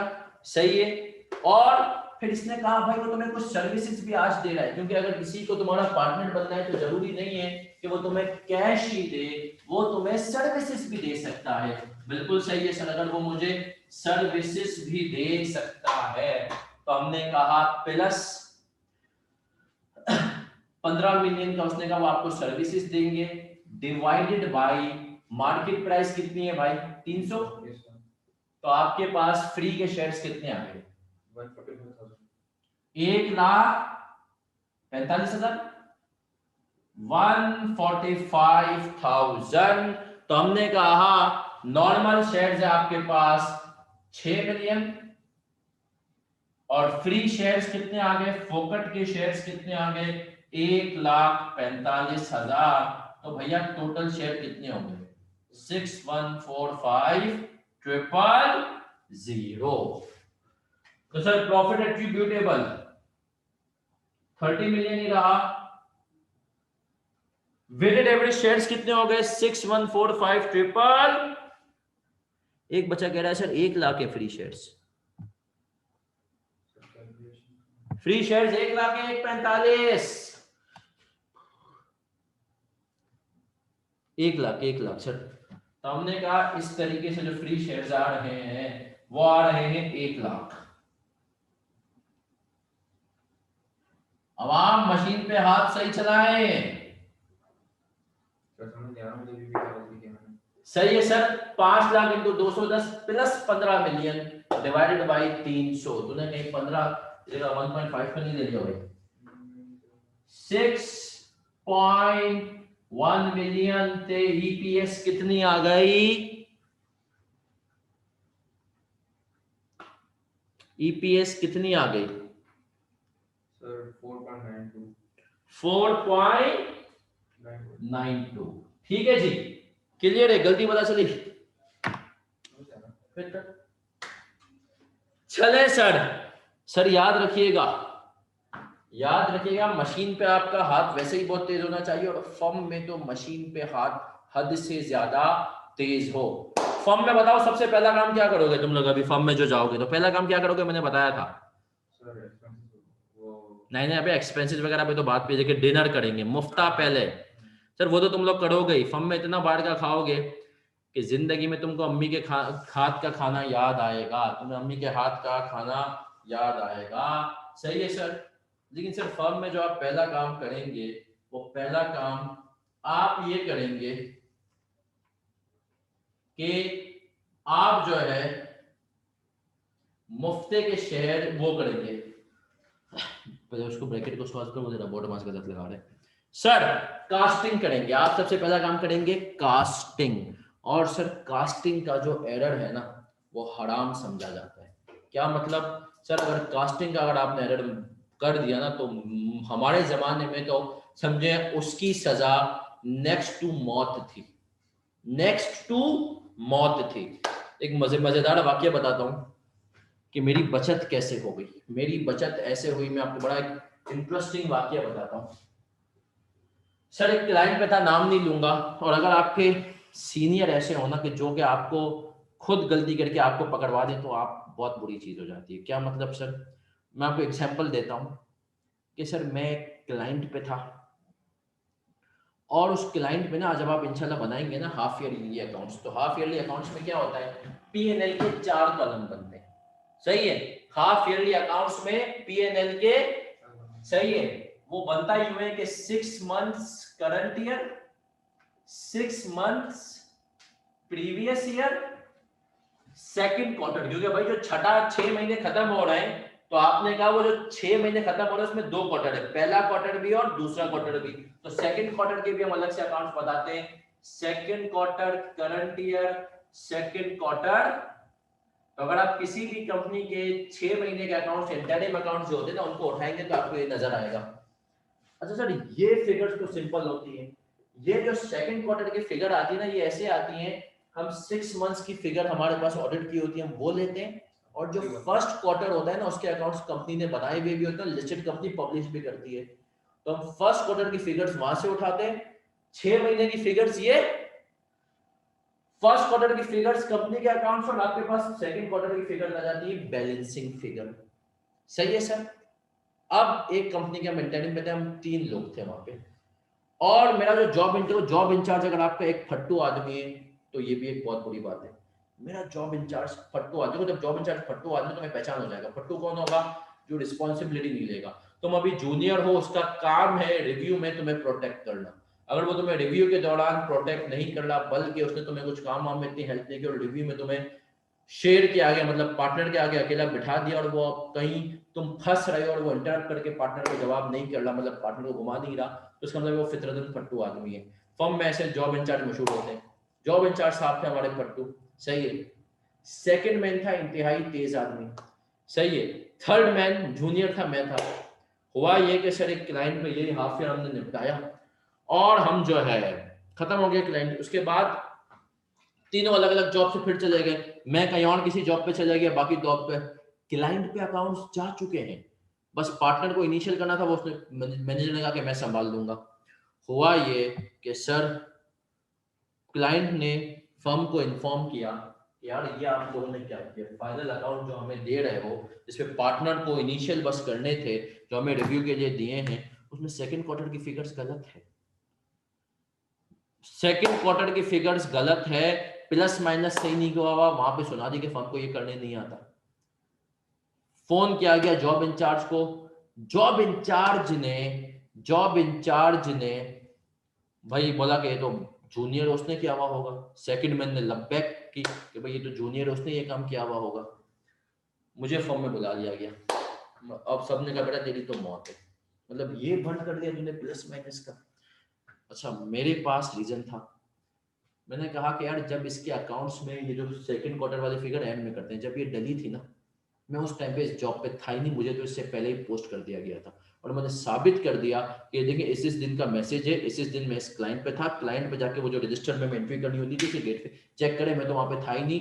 मैंने कहा ये फंड मेरा नहीं है, और मुझे पता था ये फंड था सेकंड मैन का, बट मैं उसका नाम नहीं ले सकता था। मैंने कहा नाम लूंगा तो कल फिर उसके साथ मैंने साबित कर दिया, सीनियर मैनेजर को उस टाइम पे ये गलती मेरी है ही नहीं। मैंने तो ये कास्टिंग वाली सेकंड क्वार्टर वाली जब फिगर्स फाइनल हो रही थी, मैंने तो जैसे ही मेरा एरिया कंप्लीट हुआ था आपने मुझे किसी और क्लाइंट पे भेज दिया था, तो ये जो काम थे ये तो मैंने किया ही नहीं है। तो सर मेरी बचत हो गई, और सेकंड मैन जो था फिर उसकी शामत आई गई अल्टीमेटली, सही है, और उसको ठीक ठाक सुननी पड़ी, सही है। और फिर थोड़ा सा एक वो भी होता है कि लोग आपका मजाक भी बना लेते हैं कि भाई यार ये तूने गलती की थी फलाने, और फिर फर्म में एग्जांपल दी जाती है कि फलाने बंदे ने ये गलती की थी और उसको इतना सुनाया गया था। तो सर कास्टिंग एरर फर्म की दुनिया में क्या है, गुनाहे कबीरा है। अगर आपने वो गुनाहे, तो फर्म में कैलकुलेशन भाई डबल चेक करना, छोटा मोटा भी मसला हुआ तो तुम गए, बच्चा पेन देता है भाई यार एक्सेल में तो अकाउंट्स बनाए बिल्कुल सही है, क्या कैलकुलेशन का मसला, नहीं भाई, सही है सर। आए सर, अब आगे आते हैं। जी पीर मोहम्मद, बिल्कुल आऊंगा, रुको जरा सबर करो सर। अब आए सर, अब हमने कहा वेस्टेड की ट्रीटमेंट क्या है, नॉन वेस्टेड की ट्रीटमेंट क्या है, ये आपने देख लिया, बिल्कुल सर, बड़े अच्छे से देख लिया। अब सर सवाल में अगर उसने हमें शेयर ऑप्शंस दिए हुए हैं और हमें नहीं बताया कि यार ये शेयर ऑप्शंस हैं, ये वेस्टेड हैं या नॉन वेस्टेड हैं, तो बाय डिफॉल्ट क्या अज्यूम करेंगे, वेस्टेड है या नॉन, तो बस शेयर ऑप्शंस हैं, तो हम बाय डिफॉल्ट क्या अज्यूम करेंगे, वेस्टेड है या नॉन वेस्टेड है। सर बाय डिफॉल्ट अजम्पशन होगी वेस्टेड है, बाय डिफॉल्ट अजम्पशन क्या होगी, शेयर ऑप्शंस क्या है, वेस्टेड है। अपने पास कहीं नोट भी कर लें कि डिफॉल्ट अजम्पशन, वो जो हमने चार्ट बनाया था चार्ट के ऊपर नोट कर लें कि सर डिफॉल्ट अजम्पशन है कि वेस्टेड है। सर चलें आगे बढ़ते हैं।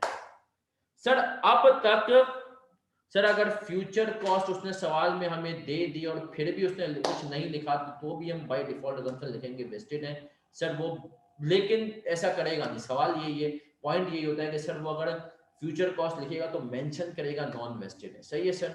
नॉन वेस्टेड के केस में ही फ्यूचर कॉस्ट आएगी, वरना वो शायद ना भी करे, सही है सर। तो आए सर अब एक आते हैं एक और सवाल की तरफ। अब तक सर जितने भी हमने सवाल किए ना भाई, जितने भी हमने सवाल किया अब तक सर, उन सब में प्रॉफिट एट्रीब्यूटेबल था, प्रॉफिट एट्रीब्यूटेबल था। सर क्या प्रैक्टिकली ऐसा हो सकता है कि लॉस हो हमें, क्या प्रैक्टिकली ऐसा हो सकता है कि हमें लॉस हो? यस सर, प्रैक्टिकली ऐसा हो सकता है कि हमें क्या हो, लॉस हो। आजकल तो कोरोना के टाइम पे लॉस हो सकता है, तो सर लॉस के केस में क्या होगा, ईपीएस क्या हो जाएगी, नेगेटिव हो जाएगी, लॉस पर शेयर। तो आपने कहा सर ये कौन सा कमाल की बात है, ये कौन से कमाल की बात है। सपोज करें,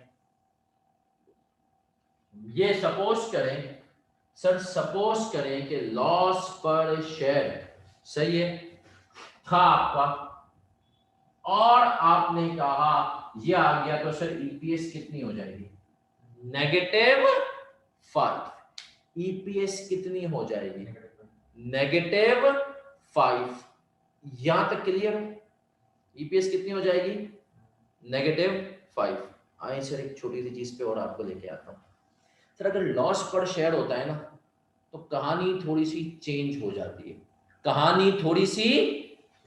सर अगर लॉस पर शेयर था, सब कुछ ऐसा ही था, सब कुछ ऐसा ही था, तो अब हमने ईपीएस की जगह वर्ड क्या रिप्लेस कर दिया, एलपीएस। क्या रिप्लेस किया, एलपीएस। और यहां पर क्या रिप्लेस मारा, एलपीएस डाइल्यूटेड, ऐसा ही है सर। अब लॉस पर शेयर बेसिक में कितना था, 5 में, डाइल्यूटेड में कितना है, 4 सर हमने तो पढ़ा था कि डाइल्यूटेड का मकसद क्या होता है, डाइल्यूटेड का मकसद होता है शेयर होल्डर को बुरी पिक्चर दिखाओ। सर क्या ये बुरी पिक्चर है, क्या ये इसके मुकाबले में बुरी पिक्चर है, जल्दी बताओ।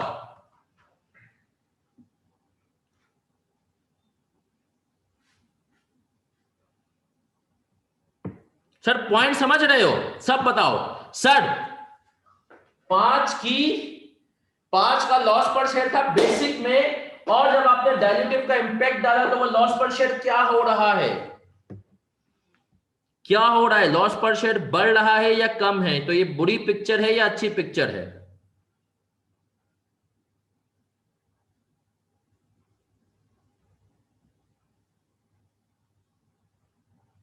तो सर ये तो अच्छी पिक्चर है। तो सर अगर ये अच्छी पिक्चर है तो हमने कहा लॉस पर शेयर के केस में, लॉस पर शेयर के केस में ऑप्शंस जो होंगे वो हो जाएंगे anti dilutive. Options will be anti dilutive. Sir loss पर शेयर्स के केस में बाकियों में आपको चेक करना पड़ेगा, लेकिन सर ऑप्शंस तो हमेशा क्या हो जाएंगे? Anti dilutive. तो लॉस पर शेयर के केस में हम ऑप्शंस को कंसिडर नहीं करेंगे, बाकी भी होंगे, लेकिन इसके केस में तो लाजमी है। क्यों सर? क्यों लाजमी है? क्योंकि ये न्यूमरेटर पे इंपैक्ट डालेंगे तो डिनोमिनेटर बढ़ा देंगे। जब डिनोमिनेटर बढ़ाएंगे तो सर क्या हो जाएगा? ये हमेशा एंटी डाइल्यूटिव होंगे। बाकी हो सकता है कि एंटी भी हो या डाइल्यूटिव भी हो। सर लॉस पर शेयर के केस में डाइल्यूटिव ईपीएस का मतलब क्या है? पर यूनिट लॉस बढ़े, पर यूनिट लॉस बढ़े, शेयर होल्डर को पता चले अबे अभी इतना पर शेयर लॉस आ रहा है, ये अगर कन्वर्ट हो गए तो लॉस बढ़ जाएगा। अगर उसको पता चला कि यार ये फ्यूचर वाले कन्वर्ट हो जाएंगे तो लॉस पर शेयर कम हो जाएगा, तो उसको तो अच्छी पिक्चर नजर आएगी। और आईएएस कहता है अच्छी पिक्चर नहीं दिखानी, गिलास आधा खाली दिखाना है, आधा भरा हुआ नहीं दिखाना। तो सर लॉस पर शेयर के केस में हमने कहा options will be anti dilutive.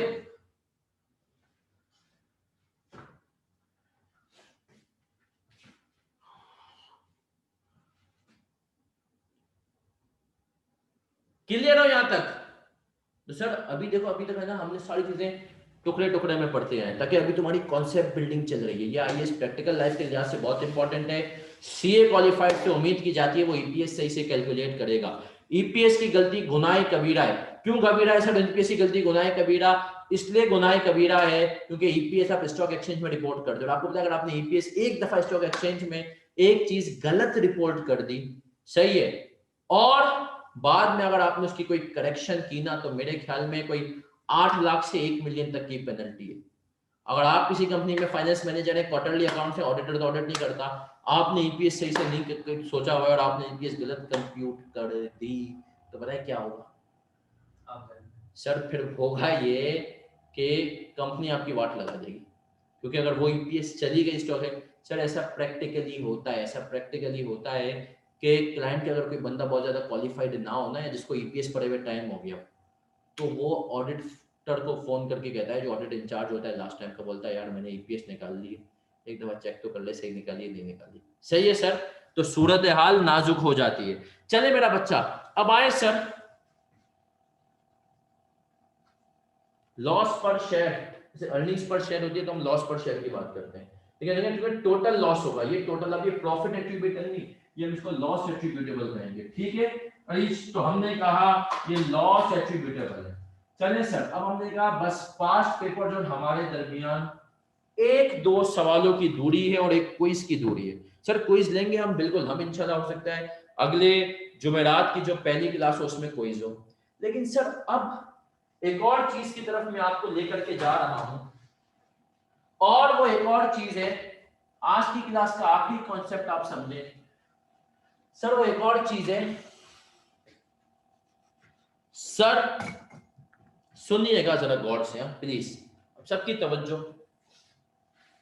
हमने अभी तक जितने भी सवालात किए ना, उनमें हमने कहा, चाहे वो प्रेफरेंस शेयर्स के हो, डायल्यूटेड ईपीएस की बात कर रहा हूं, चाहे वो प्रेफरेंस शेयर्स वाले हों, चाहे वो कन्वर्टेबल लोन वाले हो, हमने कहा कि जो कन्वर्टेबल लोन कन्वर्ट होगा ये फ्यूचर में कभी होगा।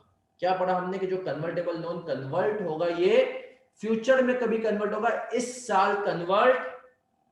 सर कभी ऐसा हो जाए सवाल में, और होगा, कि जो पोटेंशियल ऑर्डिनरी शेयर्स हैं वो फ्यूचर में ऑर्डिनरी शेयर नहीं बन रहे, इस साल के दरमियान में ऑर्डिनरी शेयर्स बन गए, तब क्या होगा?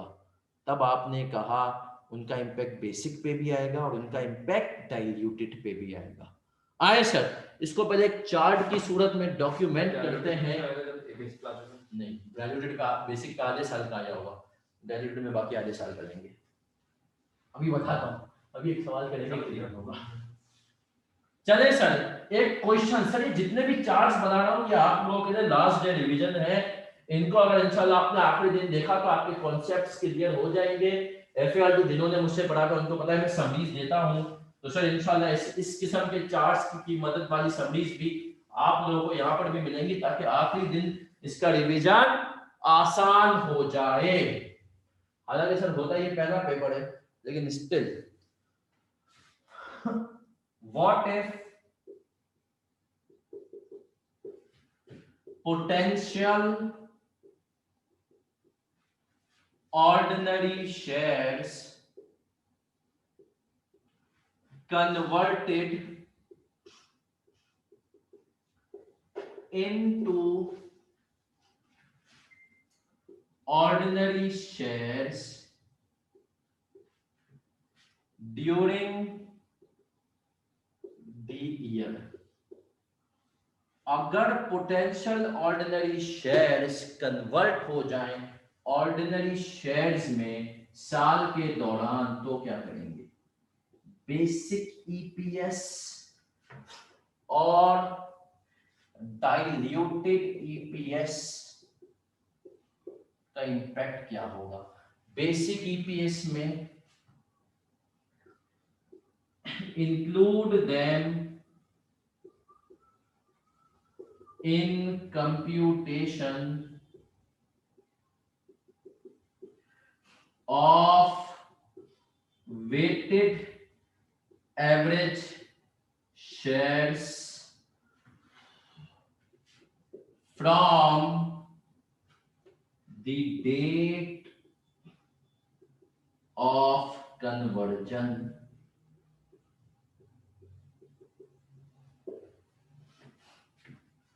और डाइल्यूटेड ईपीएस में क्या करेंगे?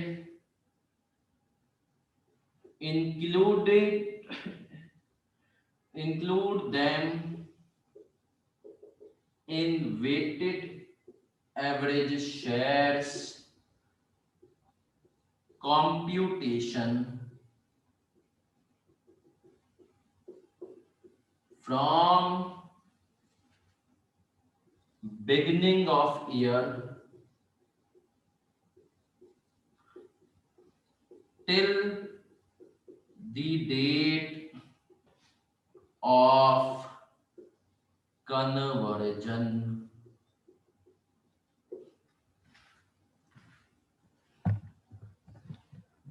कॉपी करे मेरा बच्चा।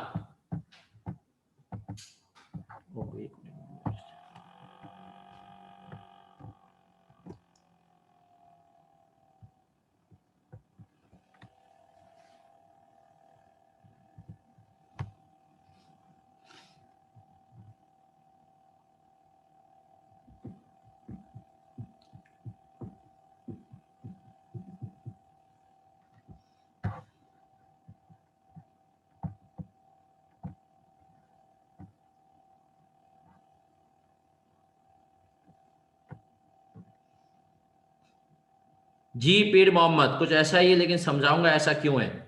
चले सर, अगर आपने ये कॉपी कर लिया हो, ये कॉपी कर लिया हो, तो अब सर आप एक सवाल करेंगे।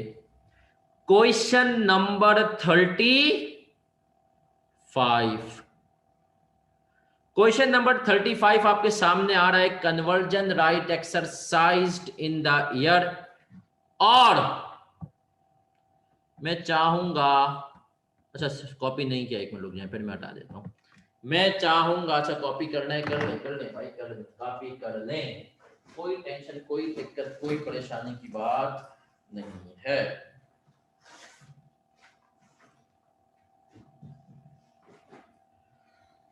Take your time.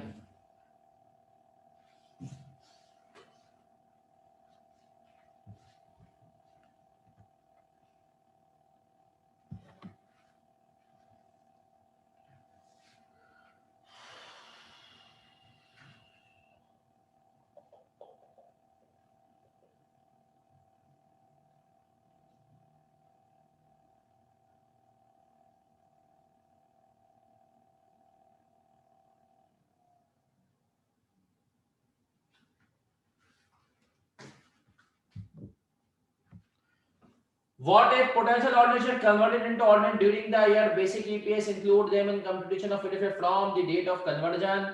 Diluted EPS include them in weighted average shares computation from beginning of year till the date of conversion.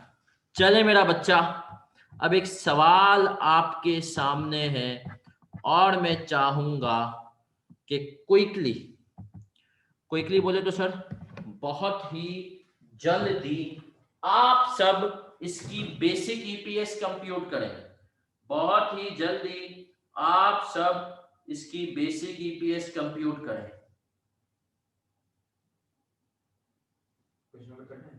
Question number 35।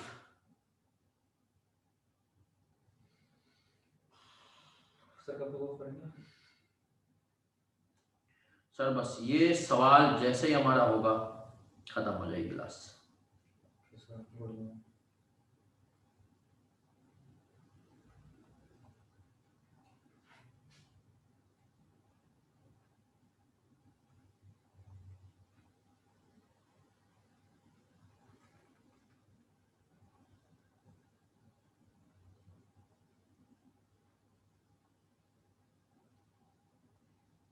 Basic EPS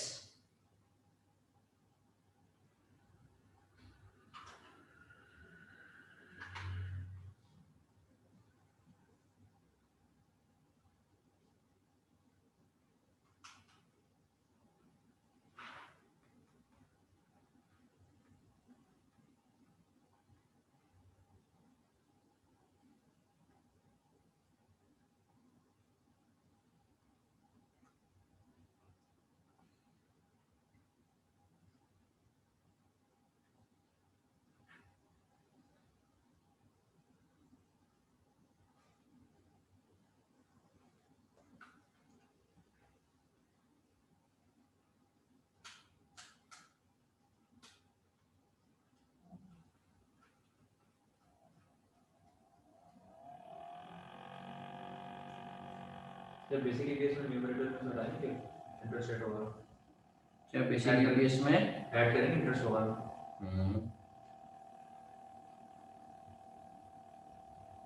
basic में लेकिन सोचना है, थोड़ा दिमाग लगा भाई। बेसिक में क्या होगा क्या नहीं होगा।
आई किसी की बेसिक ईपीएस?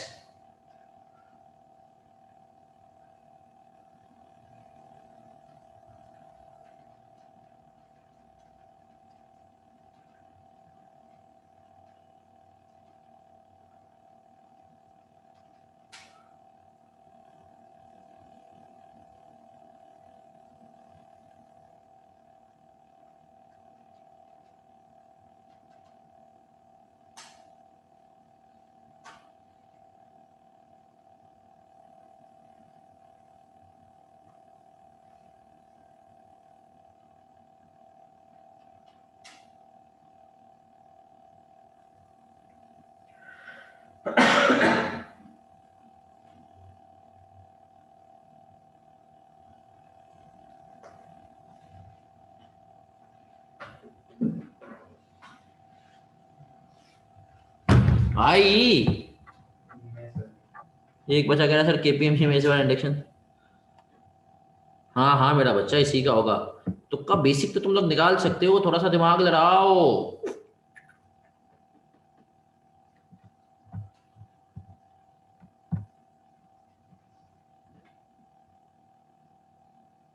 देखिए यहाँ पे वर्ड यूज केस ने ऑर्डिनरी शेयर आपको स्टार्ट ऑफ द ईयर दिए।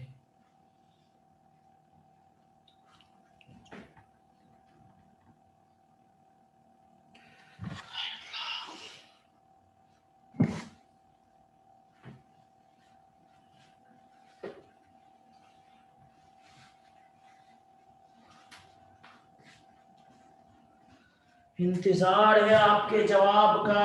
3.95 बेसिक कितनी है? 3.95। ओके, और डाइल्यूटेड? डाइल्यूटेड निकालिए। बेसिक ही निकालिए। जी सर। ठीक है जी।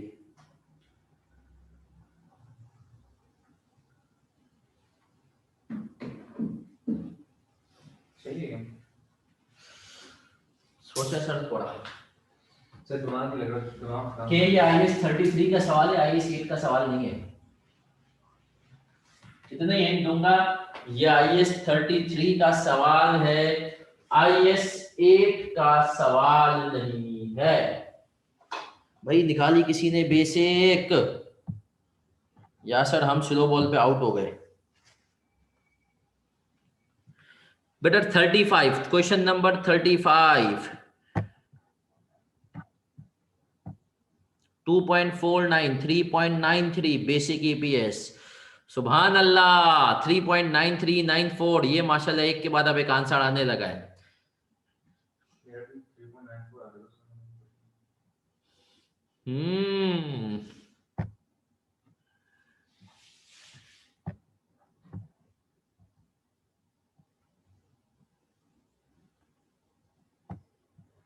3.94। चलें सर, अब सुनिएगा। Company N has one 10 million ordinary shares and rupees 2 million of conversion on 6% bond issue था। The conversion right was exercised on 1 April, resulting in 5 lakh new shares। सही है जी। Tax is at the rate of 30% in the financial year to 31 December, मतलब इस साल total earnings थी 40870। देखते हैं सर आप में से कौन बनेगा हीरो। सर एक बात याद रखना सर, ये सवाल IAS 8 का सवाल नहीं है। किसका सवाल है? IAS 33 का। तो सर इसका मतलब है कि जो प्रॉफिट सवाल में गिवन है, बेसिक की कैलकुलेशन में आपने वही लेना है।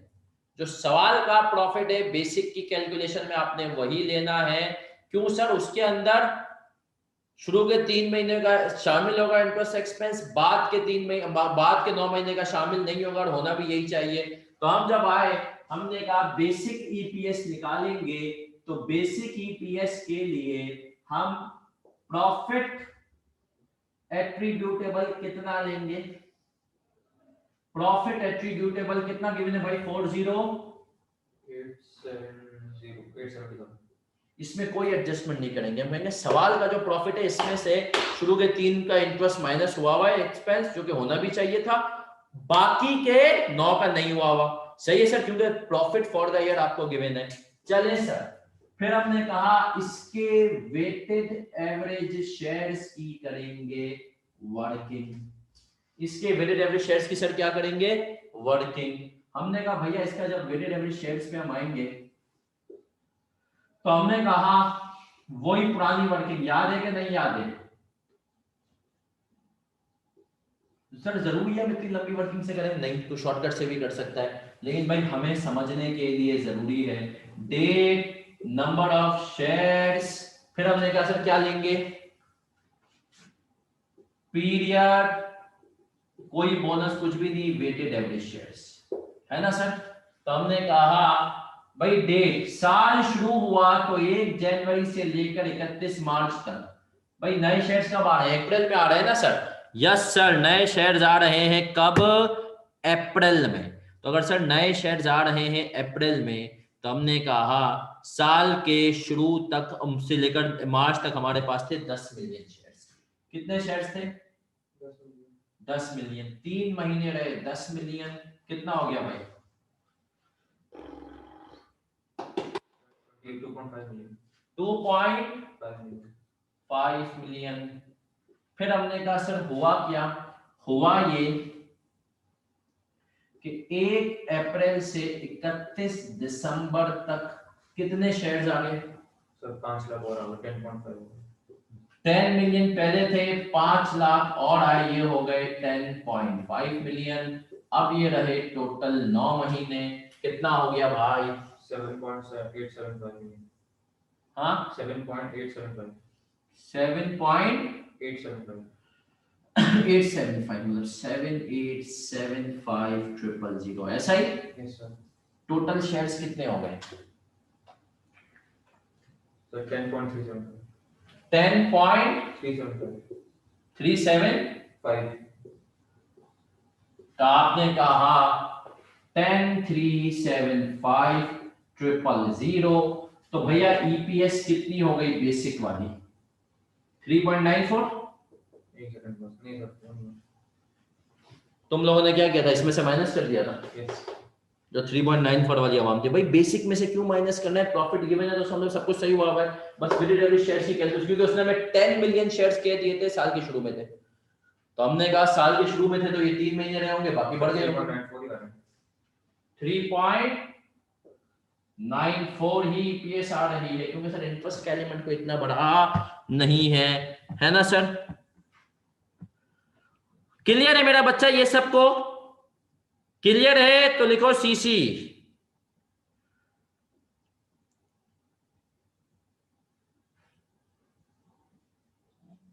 चले जी, अब हमने कहा आते हैं सर डाइल्यूटेड की कंप्यूटेशन पे। Diluted EPS,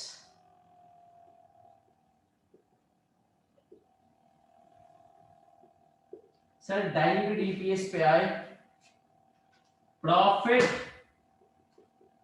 attributable. सर आए सर इसकी वर्किंग करते हैं। डाइल्यूटेड ईपीएस का जो प्रॉफिट एट्रीब्यूटेबल है, वर्किंग टू। सर प्रेजेंटेशन सीखें, एग्जामिनर बार बार कह रहा है कमेंट्स में ये भी कि बच्चे की प्रेजेंटेशन के मसाइल हैं। प्रेजेंटेशन मेरे लिए चेक करना अजाब बना देता है। मेन आंसर ये, उसको ये आंसर दिखाओ। वर्किंग पे कब जाता है? उसने अभी FR2 का एक कमेंट हम पढ़ रहे थे क्लास में ही, तो उसने कहा मैं वर्किंग पे, उसने लिखा है कि वर्किंग्स को नीटली प्रेजेंट करें, बच्चों से गुजारिश है। ये नहीं लिखा कि डिटेल, बोला नीटली प्रेजेंट करें, बच्चों से गुजारिश है। क्योंकि अगर बच्चा, लिख दी इसने बात, कुछ गलती करता है तो मैं वर्किंग्स पर लेख में जाता हूँ उसको मार्क्स अवॉर्ड करने के लिए, लेकिन वर्किंग से मुझे कुछ समझ में नहीं आता। सही है सर? तो वर्किंग्स को नीटली के भाई उसको समझ में आए। वर्किंग में तो शॉर्ट फॉर्म यूज कर ले, कोई मसला नहीं है, लेकिन नीटली प्रेजेंट कर। चले सर, तमाम वर्किंग टू पे हमने कहा प्रॉफिट एट्रीब्यूटेबल कितना था?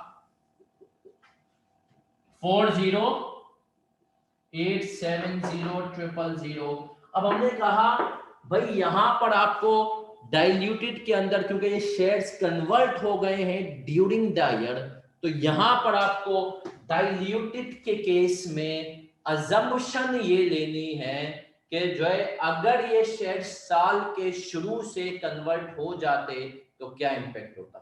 साल के शुरू से कन्वर्ट, तो सर किन महीनों में ये कन्वर्ट नहीं हुए हुए थे? Jan Feb March. उन जैन फेब मार्च का सर जो इंटरेस्ट था, वो जो जैन फेब मार्च का जो इंटरेस्ट था, वो कंपनी ने जो है प्रॉफिट की फिगर में से माइनस किया होगा, है ना सर? तो हमने कहा उसको हम ऐड बैक कर देते हैं 3 महीने का इंटरेस्ट। भाई कितने के शेयर्स थे? कितने वाले शेयर्स थे? हमने कहा शेयर्स थे 2 मिलियन के, है ना सर? सवाल को अगर आप गौर से पढ़ें तो हमने कहा भैया शेयर्स थे 2 मिलियन के, सही है जी, 2 मिलियन शेयर्स थे। तो हमने कहा 2 मिलियन इंटू 6% इंटू 3/12, 3 महीने का इंटरेस्ट आ गया, और आपने इसको नेट ऑफ टैक्स सेविंग्स करना है, तो टैक्स रेट 30% था, इसको लोगे 70%। तो भाई ये कितना आया? 21,000 यह आ गया सर 21,000। सही है, 3 मंथ इंटरेस्ट इसको आप कह रहे नेट ऑफ टैक्स। तो हमने कहा भैया प्रॉफिट एट्रीब्यूटेबल कितना हो गया? प्रॉफिट एट्रीब्यूटेबल कितना हो गया? 4891 40891000। 408910। तो हमने कहा 40891000। सर ये हो गया प्रॉफिट एट्रीब्यूटेबल। अब आए सर वेटेड एवरेज शेयर्स पे आते हैं। किस पे आते हैं? Weighted average shares.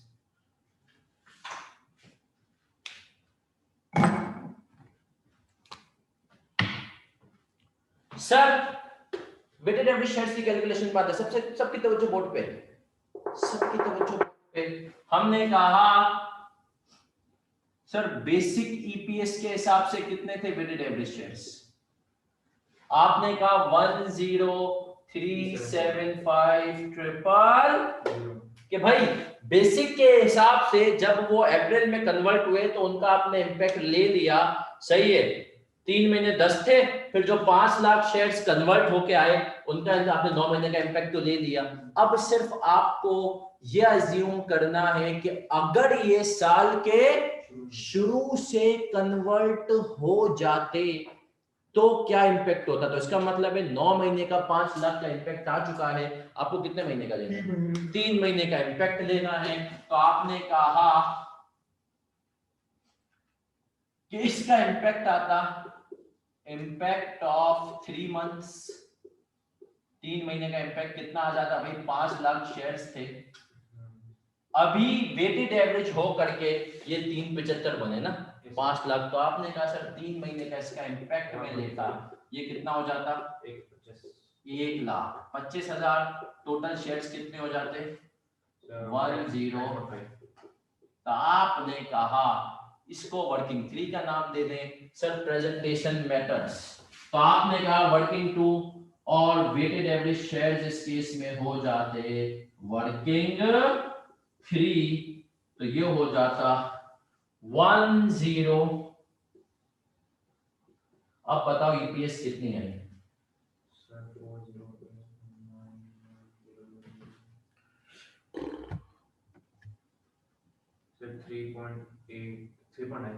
3.9। तो सर ईपीएस गिरी, हमने कहा डाइल्यूटेड ईपीएस 3.9।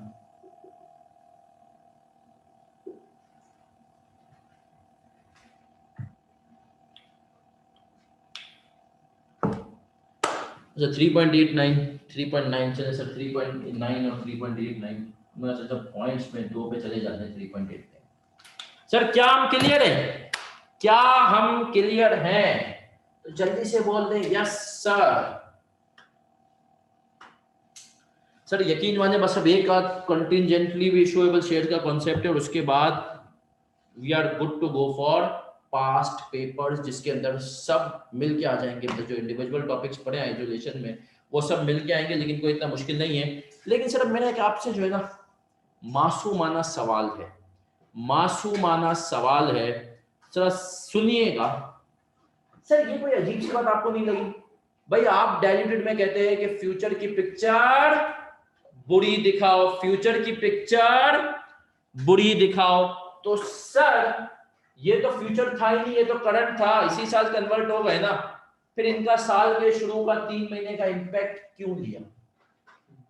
है ना सर, आप तो कहते हो फ्यूचर की पिक्चर जो है वो दिखाओ, लेकिन फिर इसका साल के 3 महीने का इंपैक्ट क्यों लिया? तो सर यहाँ पर सिंपल सी लॉजिक ये है कि भाई आईएएस कहता है शेयर होल्डर को डराओ। तो अगली दफा जब तो इस किस्म के शेयर्स को इशू करे तो याद रख लेना कि भाई इनका अगर शुरू से अगर इस किस्म के शेयर्स कन्वर्ट हो जाते तो ये इम्पैक्ट होता। तो बस डाइल्यूटेड में शेयर होल्डर को थोड़ी सी पिक्चर दिखानी क्या है, बुरी है, तो उसने कहा बुरी के लिए इसका शुरू का इम्पैक्ट ले लो। तो मेरा बच्चा याद रखना कि सर अगर साल के दौरान भी शेयर कन्वर्ट होंगे तो याद रखना बेसिक की कैलकुलेशन में तुम उनका इंपैक्ट लोगे कन्वर्जन डेट से लेकर क्लोजिंग तक, लेकिन डाइल्यूटेड केसेस में बिगिनिंग ऑफ द ईयर से जब तक वो कन्वर्ट नहीं हुए, इसीलिए मैंने 3 महीने का उनका इंपैक्ट लिया कि जब तक कन्वर्ट नहीं हुए थे, क्योंकि जो कन्वर्ट हो गया उसका इंपैक्ट बेसिक में आ गया। तो जब तक वो कन्वर्ट नहीं हुए थे तो उसका इम्पैक्ट बेसिक में आ गया, तो हमने कहा सर हमने ये कर लिया। पीर मोहम्मद नहीं, आईएएस कहता है यार डराओ क्या, फ्यूचर में जब वो इस किस्म का इंस्ट्रूमेंट इशू करे तो उनके दिमाग में हो कि ये पीर मोहम्मद का सर शेयर के साथ ज्यादती है, ट्रू एंड फेयर भी नहीं है।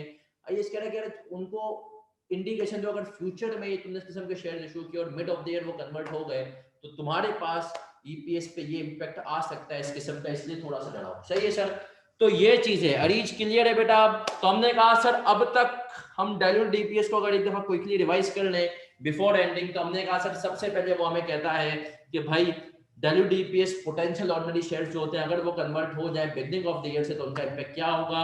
फिर हमने उसने कहा कि भाई जो अगर डायल्यूट डीपीएस के शेयर अगर कन्वर्ट हो जाते हैं बिगनिंग ऑफ द ईयर से शेयर्स में, उसका इम्पैक्ट क्या होगा। सबसे पहले आते हैं प्रेफरेंस शेयर्स इररिडीमेबल, उनका इम्पैक्ट न्यूमरेटर पे क्या है, डिनोमिनेटर पे क्या है। हमने कहा सर जो उनका इम्पैक्ट न्यूमरेटर पे है वो ये है कि न्यूमरेटर का उनका इम्पैक्ट होगा कि उनका डिविडेंड जो आप बेसिक की कैलकुलेशन में माइनस करते थे आप डायल्यूटेड में आपको नहीं करना और वेटेड एवरेज शेयर्स को बढ़ा देना है। कन्वर्टेबल लोन था, उसका न्यूमरेटर का इम्पैक्ट क्या, उसका न्यूमरेटर का इम्पैक्ट है कि आपको जो इंटरेस्ट एक्सपेंस था उनका माइनस हुआ था प्रॉफिट आफ्टर टैक्स में, उसको आपको डायल्यूटेड में ऐड करना है और ऐड करते हुए नेट ऑफ टैक्स बेनिफिट लेना है। इंटरेस्ट एक्सपेंस निकालोगे कैसे, liability component multiply by effective rate और multiply by 1 minus tax rate. Denominator में नंबर ऑफ शेयर्स ऐड हो जाएंगे। वारंट के ऊपर जब हम आए तो हमने कहा सर वारंट के केस में न्यूमरेटर का कोई इंपैक्ट नहीं होता, डिनोमिनेटर का इंपैक्ट होता है। फिर हमने कहा सर वारंट ऑप्शंस में दो केसेस होते हैं, एक होता है वेस्टेड, वेस्टेड के केस में फ्री शेयर्स निकालना आसान है, number of shares under issue minus number of shares multiply by exercise price divided by weighted average price. लेकिन सर अगर नॉन वेस्टेड है तो उसमें हमने कॉन्सेप्ट पढ़ा कि अब जो आपने जिसको ऑप्शन दिए वो आपको एक्सरसाइज प्राइस की मदद में कैश भी देगा और कुछ सर्विसेज के थ्रू भी वो जो है शेयर की प्राइस को पे करेगा सर्विस देकर भी। जैसे मैंने बताया पार्टनर भी हो सकते हैं जो सर्विस दे, तो उस केस में हमने कहा एक चीज को हम ऐड करते हैं उसको हम कहते हैं फ्यूचर एक्सपेंस। इसके तरीके से हमने कंप्यूट किया। फिर हमने एंड में पढ़ा कि अगर साल के दौरान शेयर्स कन्वर्ट हो जाते हैं, कन्वर्जन ऑप्शन एक्सरसाइज हो जाता है, उस केस में बेसिक का इंपैक्ट क्या होगा कि जिस दिन एक्सरसाइज हो रहा है उस दिन से लेकर ईयर एंड तक उसका इंपैक्ट ले लो। डायल्यूटेड का इंपैक्ट क्या होगा, जितना पीरियड वो कन्वर्ट नहीं हुए थे उसका इंपैक्ट ले लो। ठीक है मेरा बच्चा, तो यहां तक आप सब क्लियर है तो लिख दें सीसी।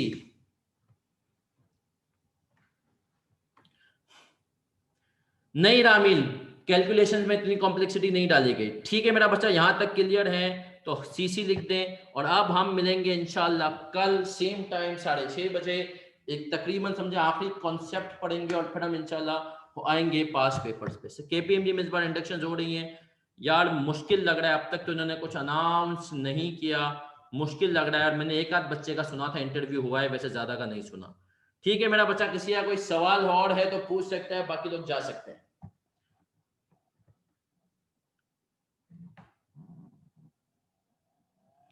काशिफ उस्मानी मेरा चंदा, यूट्यूब पे हसान खानानी का जो है हमने कहा कि जो है चैनल है उसके ऊपर सारे प्रीवियस लेक्चर्स मेरा चंदा मौजूद है। सही है, 6 के 6 ये 7वां हो जाएगा। पार्टनर रेफरेंस पे केपीएमजी में हो रहा है तो हो सकता है हो रहा हो सर, पार्टनर रेफरेंस पे तो हर फर्म में होता है सर।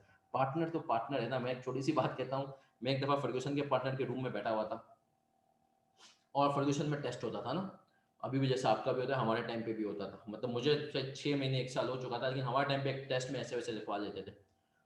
तो एक एचआर की जो खातून थी वो फर्गूसन के पार्टनर के रूम में, उन्होंने कहा कि सर एक बच्चा है वो फलाने पार्टनर की बेगम का रिश्तेदार है। उन्होंने कहा अच्छा सही है सर। तो बोला आप क्या करें, बोला सर उसको तो इंडक्ट करना है। बोला हाँ इसको तो इंडक्ट करना है। बोला मसला ये कि वो टेस्ट में भी फेल हो गई है। तो पार्टनर ने कहा यार एक तो ये बच्चे भी जो है ना इस सोर्स पे आते और पता नहीं। बोला अब एक काम ये करो, उसका एक रीटेस्ट लो, उसका रीटेस्ट लो और कोशिश करो उसमें वो पास हो, फिर उसको इंडक्ट कर लो। पार्टनर की सोर्स पे तो सर बहुत कुछ हो सकता है। ठीक है मेरा बच्चा, तो सर रिकॉर्डेड लेक्चर्स में कोई क्यूरी होता है मुझे व्हाट्सएप पे पूछ सकते हैं, एफएफआर मैसेज में लिख के एफएफआर स्टूडेंट, इंशाल्लाह आपको बता दूंगा। तो अगर एक बंदे को कॉल है कि आप अवेलेबल हैं नहीं है केपीएमजी से, तो उसका मतलब वो जा चुका है, तो समझो केपीएमजी को उसने कटा दिया और वो केपीएमजी को चाहिए किसी और बच्चे को कॉल करे, इंटरेक्ट करे। ठीक है मेरा बच्चा, तो सर अभी ईवाई केपीएम ईवाई भी कॉल्स बच्चों को उन्होंने कहा था पहले हम 14 तक आखिरी है, लेकिन उन्होंने 15-16 तक भी जो है बच्चों को 17 तक भी इवन इंटरव्यूज के लिए कॉल किया है। सही, क्योंकि बहुत सारा बच्चा EY को छोड़ के AFS में गया। और सर अब बच्चे कह रहे हैं अभी भी कर रही है, सही है सर। EY बेहतर है या KPMG? सर फर्म होती है जिसमें आपके लिए बेहतरी हो। मेरी अपनी एडवाइस है, काम इस वक्त जो ज्यादा KPMG के पास है एज कम्पेयर टू EY, मेरी अपनी एडवाइस है, बट हो सकता है मैं गलत हूं, बट EY का जरा बड़गड़ माहौल है, कहते हैं ग्रूमिंग अच्छी हो जाती है, सही है, एज कम्पेयर टू KPMG। ठीक है मेरा बच्चा, चले, ओके, अल्लाह हाफिज।